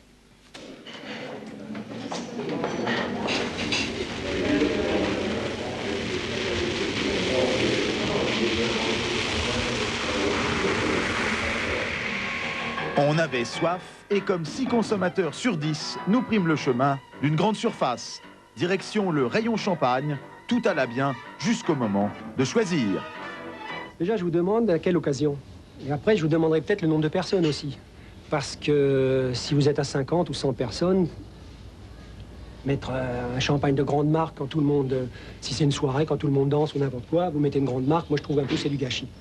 Hein, si vous êtes si vous êtes un amoureux, vous pouvez toujours prendre un cordon rouge demi-bouteille, ou même un quart quand vous allez voir un malade à l'hôpital. C'est une grande vente chez nous. Foin de quart de bouteille, il est bien rare de rencontrer un vendeur dans un hypermarché et le client est tout seul. Pour autant, son parcours est balisé. Ainsi, chez Prise Unique, difficile d'échapper à la marque Denis Père et Fils, la mieux placée au beau milieu du rayon.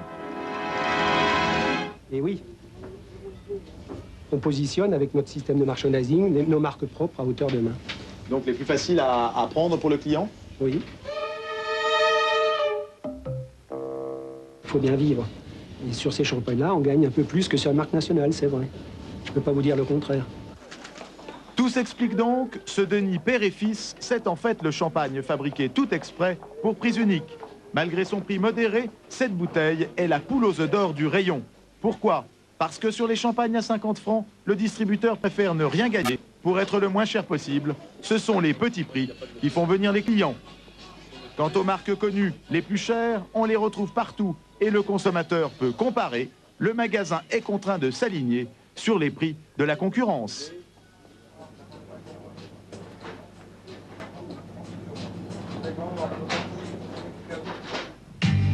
Qu'y a-t-il derrière la poule aux œufs d'or des champagnes distributeurs vendus à prix modéré?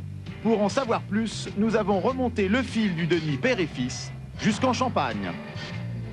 Le champagne, à la différence des autres vins, c'est un assemblage, un mélange de 3 types de raisins. C'est aussi un mélange de terroirs disséminés sur 3 départements. Autour d'Épernay dans la Marne, on trouvera les vignes les plus chères et les plus renommées. Dans l'Aisne et dans l'Aube, celles de moindre réputation.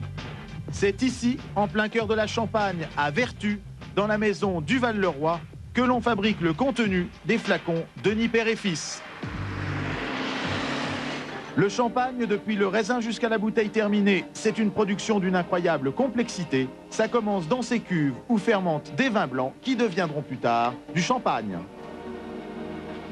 Dans cette cuverie de Vertus, nous avons 50 000 hectolitres, donc de quoi faire en théorie un petit peu plus de 6 millions de bouteilles.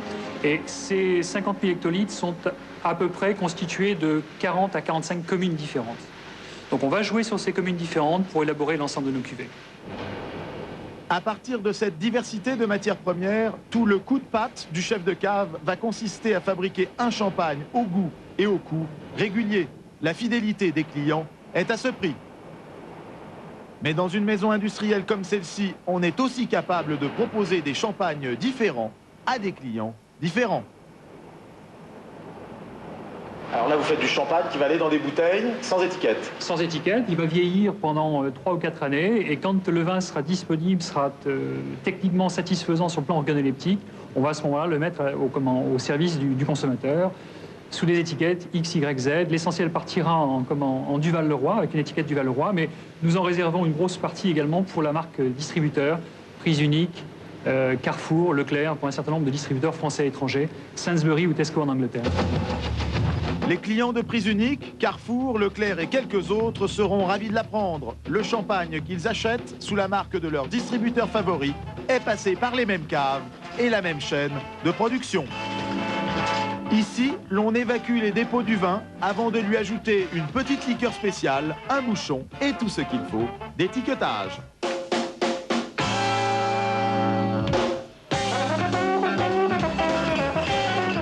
Sous des étiquettes différentes, on peut donc rencontrer des champagnes cousins. Ils s'appelleront tantôt De Staël chez Carrefour, tantôt Denis Père et Fils chez Prise Unique, tantôt De Lafont, tantôt encore Paul Carson chez Leclerc. C'est pas un monsieur qui s'appelle Paul Carson, à ma connaissance. Monsieur Paul Carson n'existe pas et après tout, pourquoi pas? Plus étonnant, sous l'étiquette Paul Carson, ce n'est pas toujours le même champagne. Dans certains cas, le produit est livré par plusieurs maisons. Même si l'étiquette est rigoureusement identique. Avec la même étiquette. Vous, par exemple, chez Carrefour, vous êtes il y a d'autres fournisseurs? Chez Carrefour, nous sommes fournisseurs exclusifs de l'ensemble de la gamme. Ce qui n'est pas le cas, par exemple, du champagne Paul Carson, que nous avons vu tout à l'heure. Nous sommes deux maisons à fournir le Paul Carson. Donc ça veut dire qu'on peut tomber un jour sur du bon Paul Carson, je vais dire le vôtre pour être sympa, et puis les deux sont bons, mais il y a effectivement deux maisons qui fournissent. Mais ce sont deux produits un petit peu différents. Où l'on découvre après un tour en cave que le rayon des champagnes n'est pas exactement celui que vous croyez. En étant un peu coquin, je me méfierais, avec le bon sens qui est celui des paysans que nous sommes, je me méfierais de tout ce qui flash à l'excès, c'est-à-dire des noms à rallonge et des bouteilles ou des emballages qui sont trop ostensibles. A priori, à moins que la personne souhaite faire un cadeau qui soit ostensible. À ce moment-là, c'est le cadeau qui est important et pas le contenu du vin. Il y a pourtant bien de véritables informations à lire sur les étiquettes. Elles sont écrites en tout petit.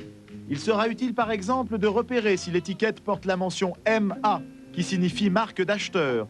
C'est-à-dire que la marque appartient à l'acheteur du vin et non à son fabricant, avec l'incertitude que cela comporte pour le consommateur.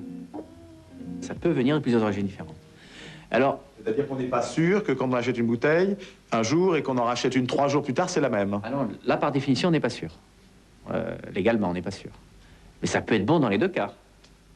Mais ça peut être différent. Ah, la probabilité que ce soit différent est élevée. On retrouvera donc ces petites lettres MA sur toutes les marques de distributeurs, mais aussi dans le rayon des champagnes à moins de 50 francs, là où la valse des étiquettes est la plus folle. Vous avez combien de marques? Pour l'instant, je vais en avoir 7, je crois. Donc, qui vous appartiennent? Oui, que j'ai déposé à l'INPI, oui. Par exemple? Par exemple, François de Rozay, Veuve Gilson, Charles Bach, Henri Dumanois, Pierre du Santerre. Malgré ces 7 marques, cet homme n'a ni installation industrielle, ni entrepôt de stockage. Pour l'instant, ça passe pas. Il semblerait qu'il y ait des offres qui prennent en dessous. Il négocie pourtant quelques millions de bouteilles par an avec un simple téléphone, un fax et une voiture. Son job, sillonner la Champagne quand les centrales d'achat cherchent des grosses quantités à bas prix.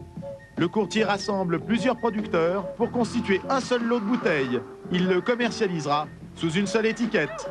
Le lot atterrit aux environs de 50 francs dans les rayons des hyper et des cavistes. L'homme ne se fait guère d'illusions sur la qualité d'une bonne partie des produits qu'il propose.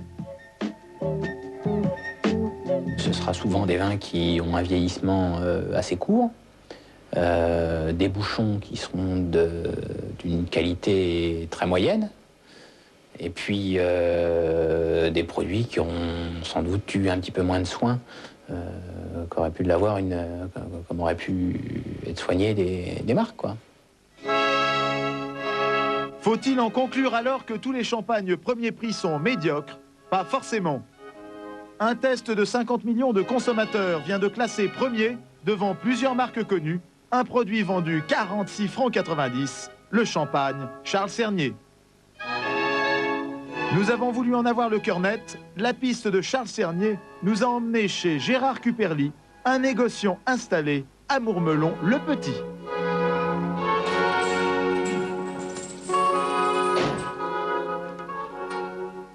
Peut-être pas été vendu comme il en dû être vendu. Enfin, à ce moment-là, certainement que j'avais un besoin financier un peu plus important qu'à un autre et que j'ai cédé à ce genre de commerce, quoi.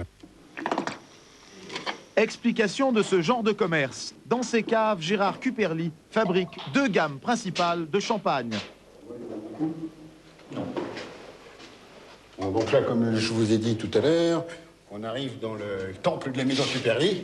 Hein, c'est le coup de patte de la maison, c'est ça. C'est du tonneau. Alors ça, c'est une vinification en fût, parce que je reste persuadé, moi, que la fermentation en fût, en petits fûts comme ça, donne au niveau qualitatif des choses tout à fait différentes de ce qu'on obtient en cuve. Cette gamme, élaborée à partir des meilleurs raisins en fût de chêne, coûte évidemment très cher. Le champagne sera ensuite vendu un bon prix aux restaurants et aux cavistes, sous la propre marque du négociant, Cuperly. Je l'ai prise là. L'autre gamme, élaborée ici, est à base de raisins moins nobles. Elle fermente dans des cuves et ne connaîtra pas les tonneaux. Ce champagne est destiné aux hypermarchés pour environ 20% moins cher.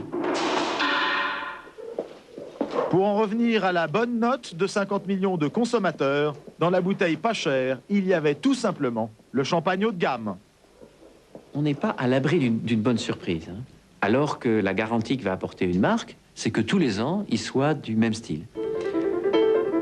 Si boire un champagne à petit prix est donc un exercice aléatoire, les esprits moins aventureux pourront toujours s'en remettre aux grandes marques. Avec un bémol, dans le prix d'une bouteille connue, à 125 francs par exemple, il y a 25 francs de marketing et de publicité. Voilà, notez quand même pour le champagne qui a gagné à 50 millions de consommateurs qu'il n'y en a pratiquement plus. Alors ils ont dit qu'ils allaient en remettre sur le marché à partir de la semaine prochaine. Mais enfin, il faut quand même se méfier parce que le négociant et le fabricant n'ont pas les moyens d'en réapprovisionner dans les quantités suffisantes avant Pâques. Alors on peut s'attendre à ce qui est dans la bouteille.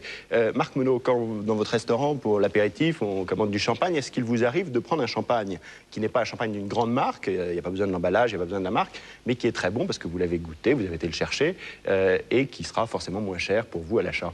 Bien sûr, puisque nous sommes à la recherche aussi de l'inédit, il nous arrive d'aller sur les lieux viticoles et on va sur les lieux où il y a les meilleurs crus. On va sur Avise, on va sur Rail, on va sur près de Épernay et on cherche des vins qui nous plaisent et qui ressemblent à notre personnalité de cuisinier. Vous avez un conseil, là, un vin qui... Bien, moi, j'ai sur ma carte des vins Diebold de Lacramant, que j'ai depuis 10 ans, et qui me fait un vin très régulier. Alors, la difficulté d'un petit producteur, c'est cette régularité. Parce que chaque année, la vigne ne donne pas une qualité identique. Alors que pour les grandes marques, à la différence... Ils ont déjà une masse, et ils ont plusieurs lieux. Et ils arrivent à faire un assemblage, et ils règlent leur assemblage sur l'image de leur marque. Qu'est-ce que vous allez faire pour le repas du réveillon de Noël? Faites-nous saliver un petit peu là pour sortir. Alors, Noël est une fête qui est très traditionnelle. Donc, on emploie des mets qui sont connus, que les familles consomment au quotidien. Alors, il y aura les huîtres, il y aura le boudin, il y aura une dinde éventuellement. Alors, chez nous, qu'est-ce qu'on va faire? On va faire des huîtres à la gelée d'eau de mer. Donc, c'est des huîtres avec l'eau de mer qui a été récupérée et que l'on a transformée en gelée, avec un petit peu de gélatine d'algue et qu'on a recouvert l'huître avec. C'est très beau, très bon et très gai. Ensuite, on va faire un boudin blanc avec de la volaille ou un faisan ou un pigeon et que l'on va agrémenter de truffes fraîches puisque ce sera les premières truffes qui vont être sur le marché et c'est facile, la truffe. Vous la coupez, vous la faites chauffer un tout petit peu et ça fait un très beau plat. Et on va terminer en plat principal sur un mets exceptionnel qui est le chapon de Bresse, qui est certainement la plus belle volaille qui existe au monde, parce qu'elle a été travaillée, elle a été nourrie d'une telle façon que c'est une volaille exceptionnelle. Et on va la farcir de coins, plutôt on pourrait la faire de pommes, on pourrait la faire de marron, il y a plein de choses, mais nous on a fait le choix de la faire avec du coin, qui était un fruit un peu ancien, un peu oublié, et que l'on veut remettre un peu au goût du jour, et qui a une certaine rugosité, qui a une matière agréable, et qui va garder la volaille très moelleuse. Voilà. Et on va terminer sur une bûche avec des bons marrons. Bon, ça c'est classique. Oui, c'est classique. C'est facile je à pense. faire. Ouais. Oui, c'est facile à faire. Puis je pense que c'est l'instant où la famille se réunit, qu'elle le fasse chez elle ou au restaurant, elle sera toujours heureuse. Et on y mettra un bon champagne avec. Voilà, alors la fête continue dans une autre ambiance, un autre style. Le cabaret le plus connu d'Europe. Le cabaret le plus connu d'Europe, le Lido. Le Lido qui fait peau neuve. Il faut dire que la crise ne l'épargne pas. 10% de recettes en moins l'année dernière. Alors ils ont investi beaucoup d'argent. Les Bluebell Girls ont changé de plume. Relèvera-t-il le défi? Pourquoi tous ces changements? Eh bien, c'est un reportage de Laurence Beauvillard.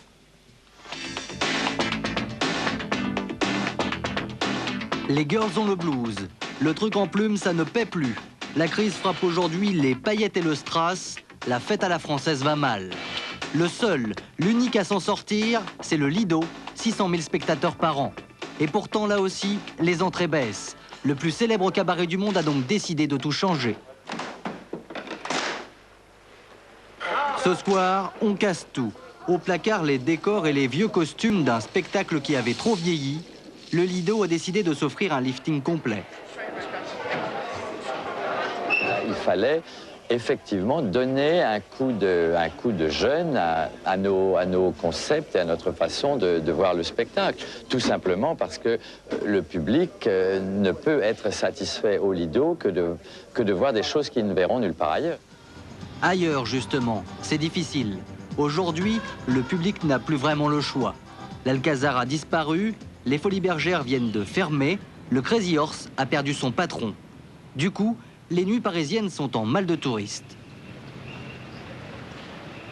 Dans des années fastes avec nos amis italiens et espagnols, ils étaient capables de venir à 3, 4, 5 couples, faire toute la semaine, non-stop, ne faire que des cabarets. La première soirée au Lido, au Moulin Rouge, au Crazy. On a souvent eu des crises dans le monde, mais on avait toujours un pays qui rattrapait un peu l'autre, parce que on a soit une crise au Japon, soit aux États-Unis, soit en France, et c'est la première fois où le monde entier est touché, et où on subit la crise de plein fouet, et sans pouvoir réagir, en fait. Face à cette situation, Christian Cléricault fait le pari de la reprise. Il décide de tout reconstruire et ferme l'établissement pendant 1 mois, perte sèche 1 million de francs par jour. Le spectacle est entièrement relooké. 18 millions de francs ont été dépensés pour les costumes. Au total, le Lido a investi 70 millions de francs, l'équivalent du budget d'un film comme Les Visiteurs. 4, 5, 6, 7, 8, 1, 2. Laser, effets spéciaux à la Spielberg, entièrement gérés par ordinateur, rien n'est trop beau. Et pour rentabiliser, une idée simple, rester ouvert 24 heures sur 24 et louer la salle ou le spectacle aux entreprises et pourquoi pas aux particuliers. Il y a 2 ans, on a une personne qui a loué le Lido pour marier son fils. Ça lui a coûté environ 1 million de francs. Ce qui finalement n'est pas énorme parce qu'il a eu le dîner, il a eu le Lido pour lui, il a eu la revue. Donc je pense qu'il s'en est bien sorti.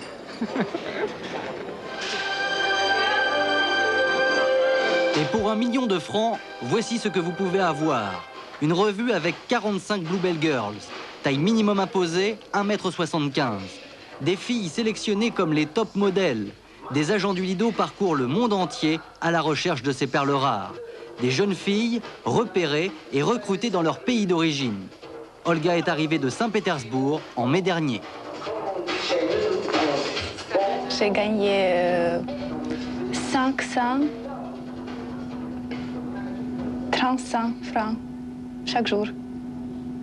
C'est beaucoup? Non, c'est pas beaucoup pour moi. La France, le pays, c'est très cher. Et il faut payer pour appartement, il faut payer partout. Pour tout le monde, il faut payer. Si tu laisses ta voiture sur la rue, il faut payer. Et quand je payais tout, je reste rien. Les artistes sur le devant de la scène, en coulisses, ce sont près de 400 personnes qui s'activent. Machinistes, électriciens, éclairagistes, ingénieurs du son. Et surtout les petites mains, indispensables à la mécanique huilée du spectacle. Presque aussi nombreuses que les danseurs, ce sont les habilleuses qui assurent les 12 changements de costume de la revue. Les horaires sont de 9h30 à 2h du matin, tous les jours de l'année, y compris jours de fête, enfin, voilà. Et vous avez des jours de repos chaque semaine? Un jour de repos par semaine. Un seul jour, et puis bon, c'est un jour qu'on nous impose. Hein. Nous sommes à 5 heures de la première représentation du Lido Nouvelle Formule. Dernière ligne droite, ultime répétition avant l'arrivée du public. C'est le début du spectacle et à ce moment précis, le plancher devrait s'ouvrir pour laisser apparaître un nouveau décor.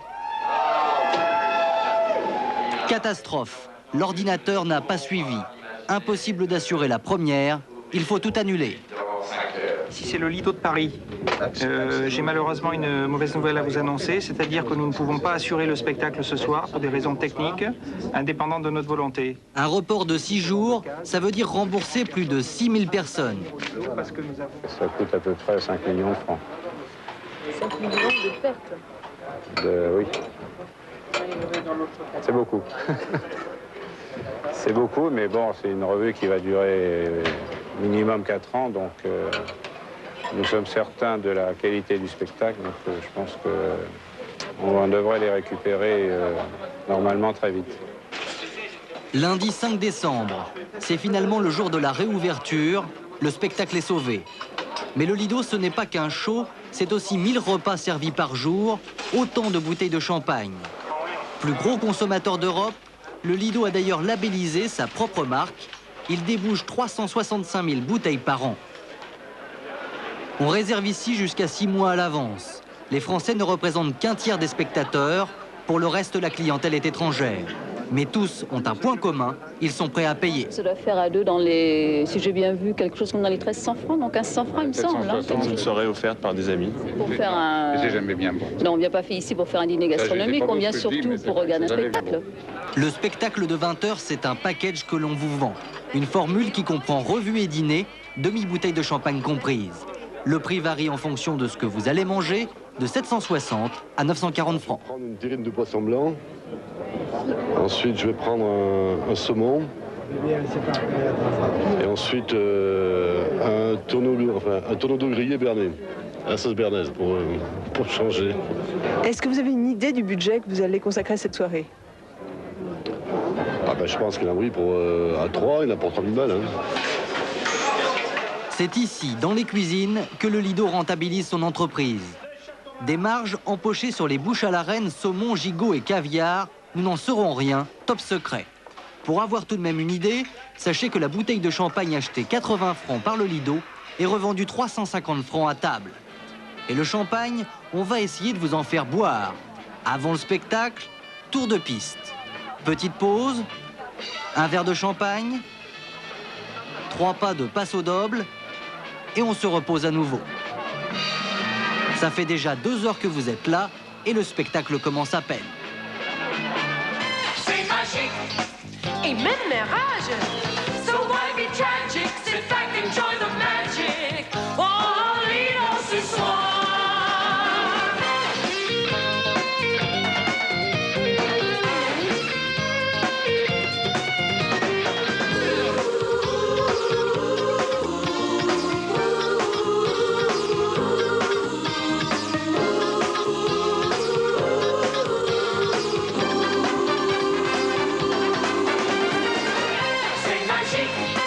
Magnifique!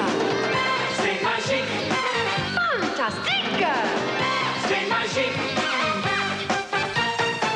Tonight we're gonna leave you enchanté! Avant la fin, tu vas crier! Hey, hey! C'est magique!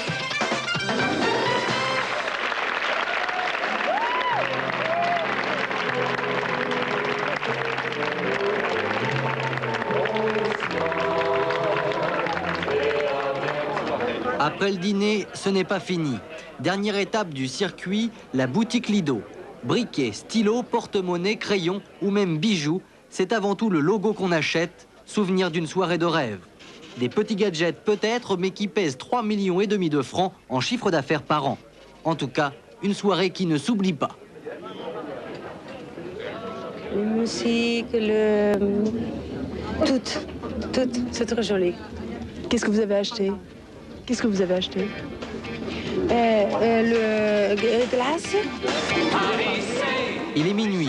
Ici, c'est comme au cinéma, les séances se suivent, mais là, elles ne se ressemblent pas. Ceux qui sortent ont pu manger, ceux qui entrent se contenteront du spectacle. Au total, 600 000 personnes viennent ici chaque année, mais ce n'est pas suffisant. Il en faudra 60 000 de plus pour amortir ce nouveau spectacle, le plus cher d'Europe.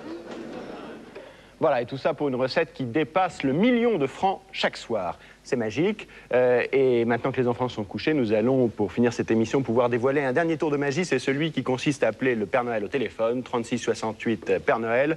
Une magie rémunératrice pour ceux qui en font le commerce. Un serveur a même été interdit parce qu'il abusait un petit peu sur la durée d'écoute. Mais il y en a beaucoup d'autres qui sont autorisés, toujours autorisés, contrairement à ce que l'on croit.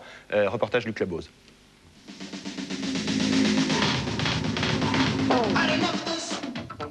Vive le progrès, pub tous azimuts dans les magazines et les programmes télé, le Père Noël a le téléphone. Depuis 2 ou 3 ans, plus besoin d'écrire en Laponie, les enfants sages peuvent passer un coup de fil au barbu débonnaire. Allô? Allô?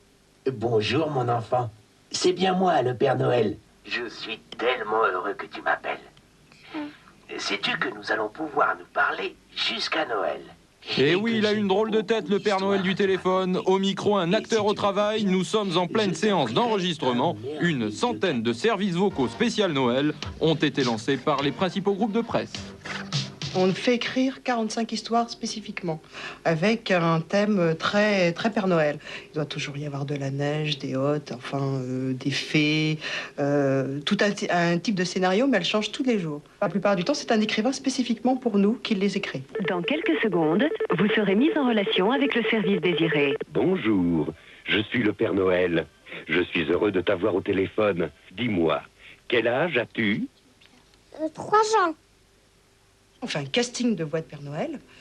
Donc il faut pendant très longtemps essayer de trouver le meilleur Père Noël, celui qui vous inspire, qui ressemble à la voix du Père Noël que vous avez dans l'imaginaire. J'aime bien le côté Père Noël gentil et malin, gai. Père Noël, c'est moi, Mimi, tu m'as oublié. C'est que les enfants écrivent toujours au Père Noël.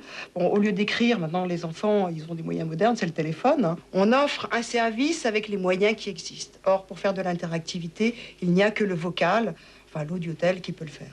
L'interactivité machine-enfant, voilà la nouvelle magie de Noël. L'enregistrement du comédien est numérisé puis expédié vers un centre serveur. C'est ici qu'aboutissent les appels des milliers d'enfants qui téléphonent au Père Noël.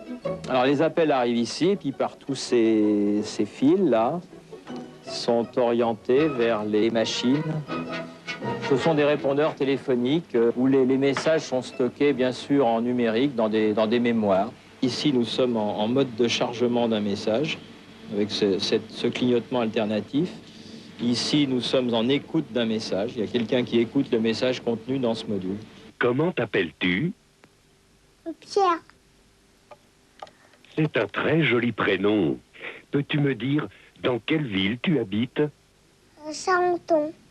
La machine de Noël est bien conçue, elle donne du rêve et elle gagne de l'argent. On sort la machine à calculer. Un appel dure en moyenne 5 minutes 30. La minute audiotel coûte 2 francs 19. Un service vocal à succès reçoit pendant les fêtes environ 150 000 appels. Recette 1 800 000 francs. L'opérateur télécom en empoche la moitié. Il faut reverser environ 300 000 francs au centre serveur et au studio d'enregistrement. Reste pour l'éditeur 600 000 francs. Un joli cadeau de fin d'année. Au revoir, Père Noël. Voilà, joli cadeau de fin d'année. Et maintenant, Culture Pub qui a également préparé un joli cadeau de fin d'année pour Noël, le jeu Culture Pub. Voilà, on en rate... oui, c'est très bien. Et puis, donc, nous nous retrouverons dans un mois, dans le temps de préparer de nouvelles émissions. Alors, l'équipe de Capital vous souhaite d'ici là d'excellentes fêtes de fin d'année. Bonsoir.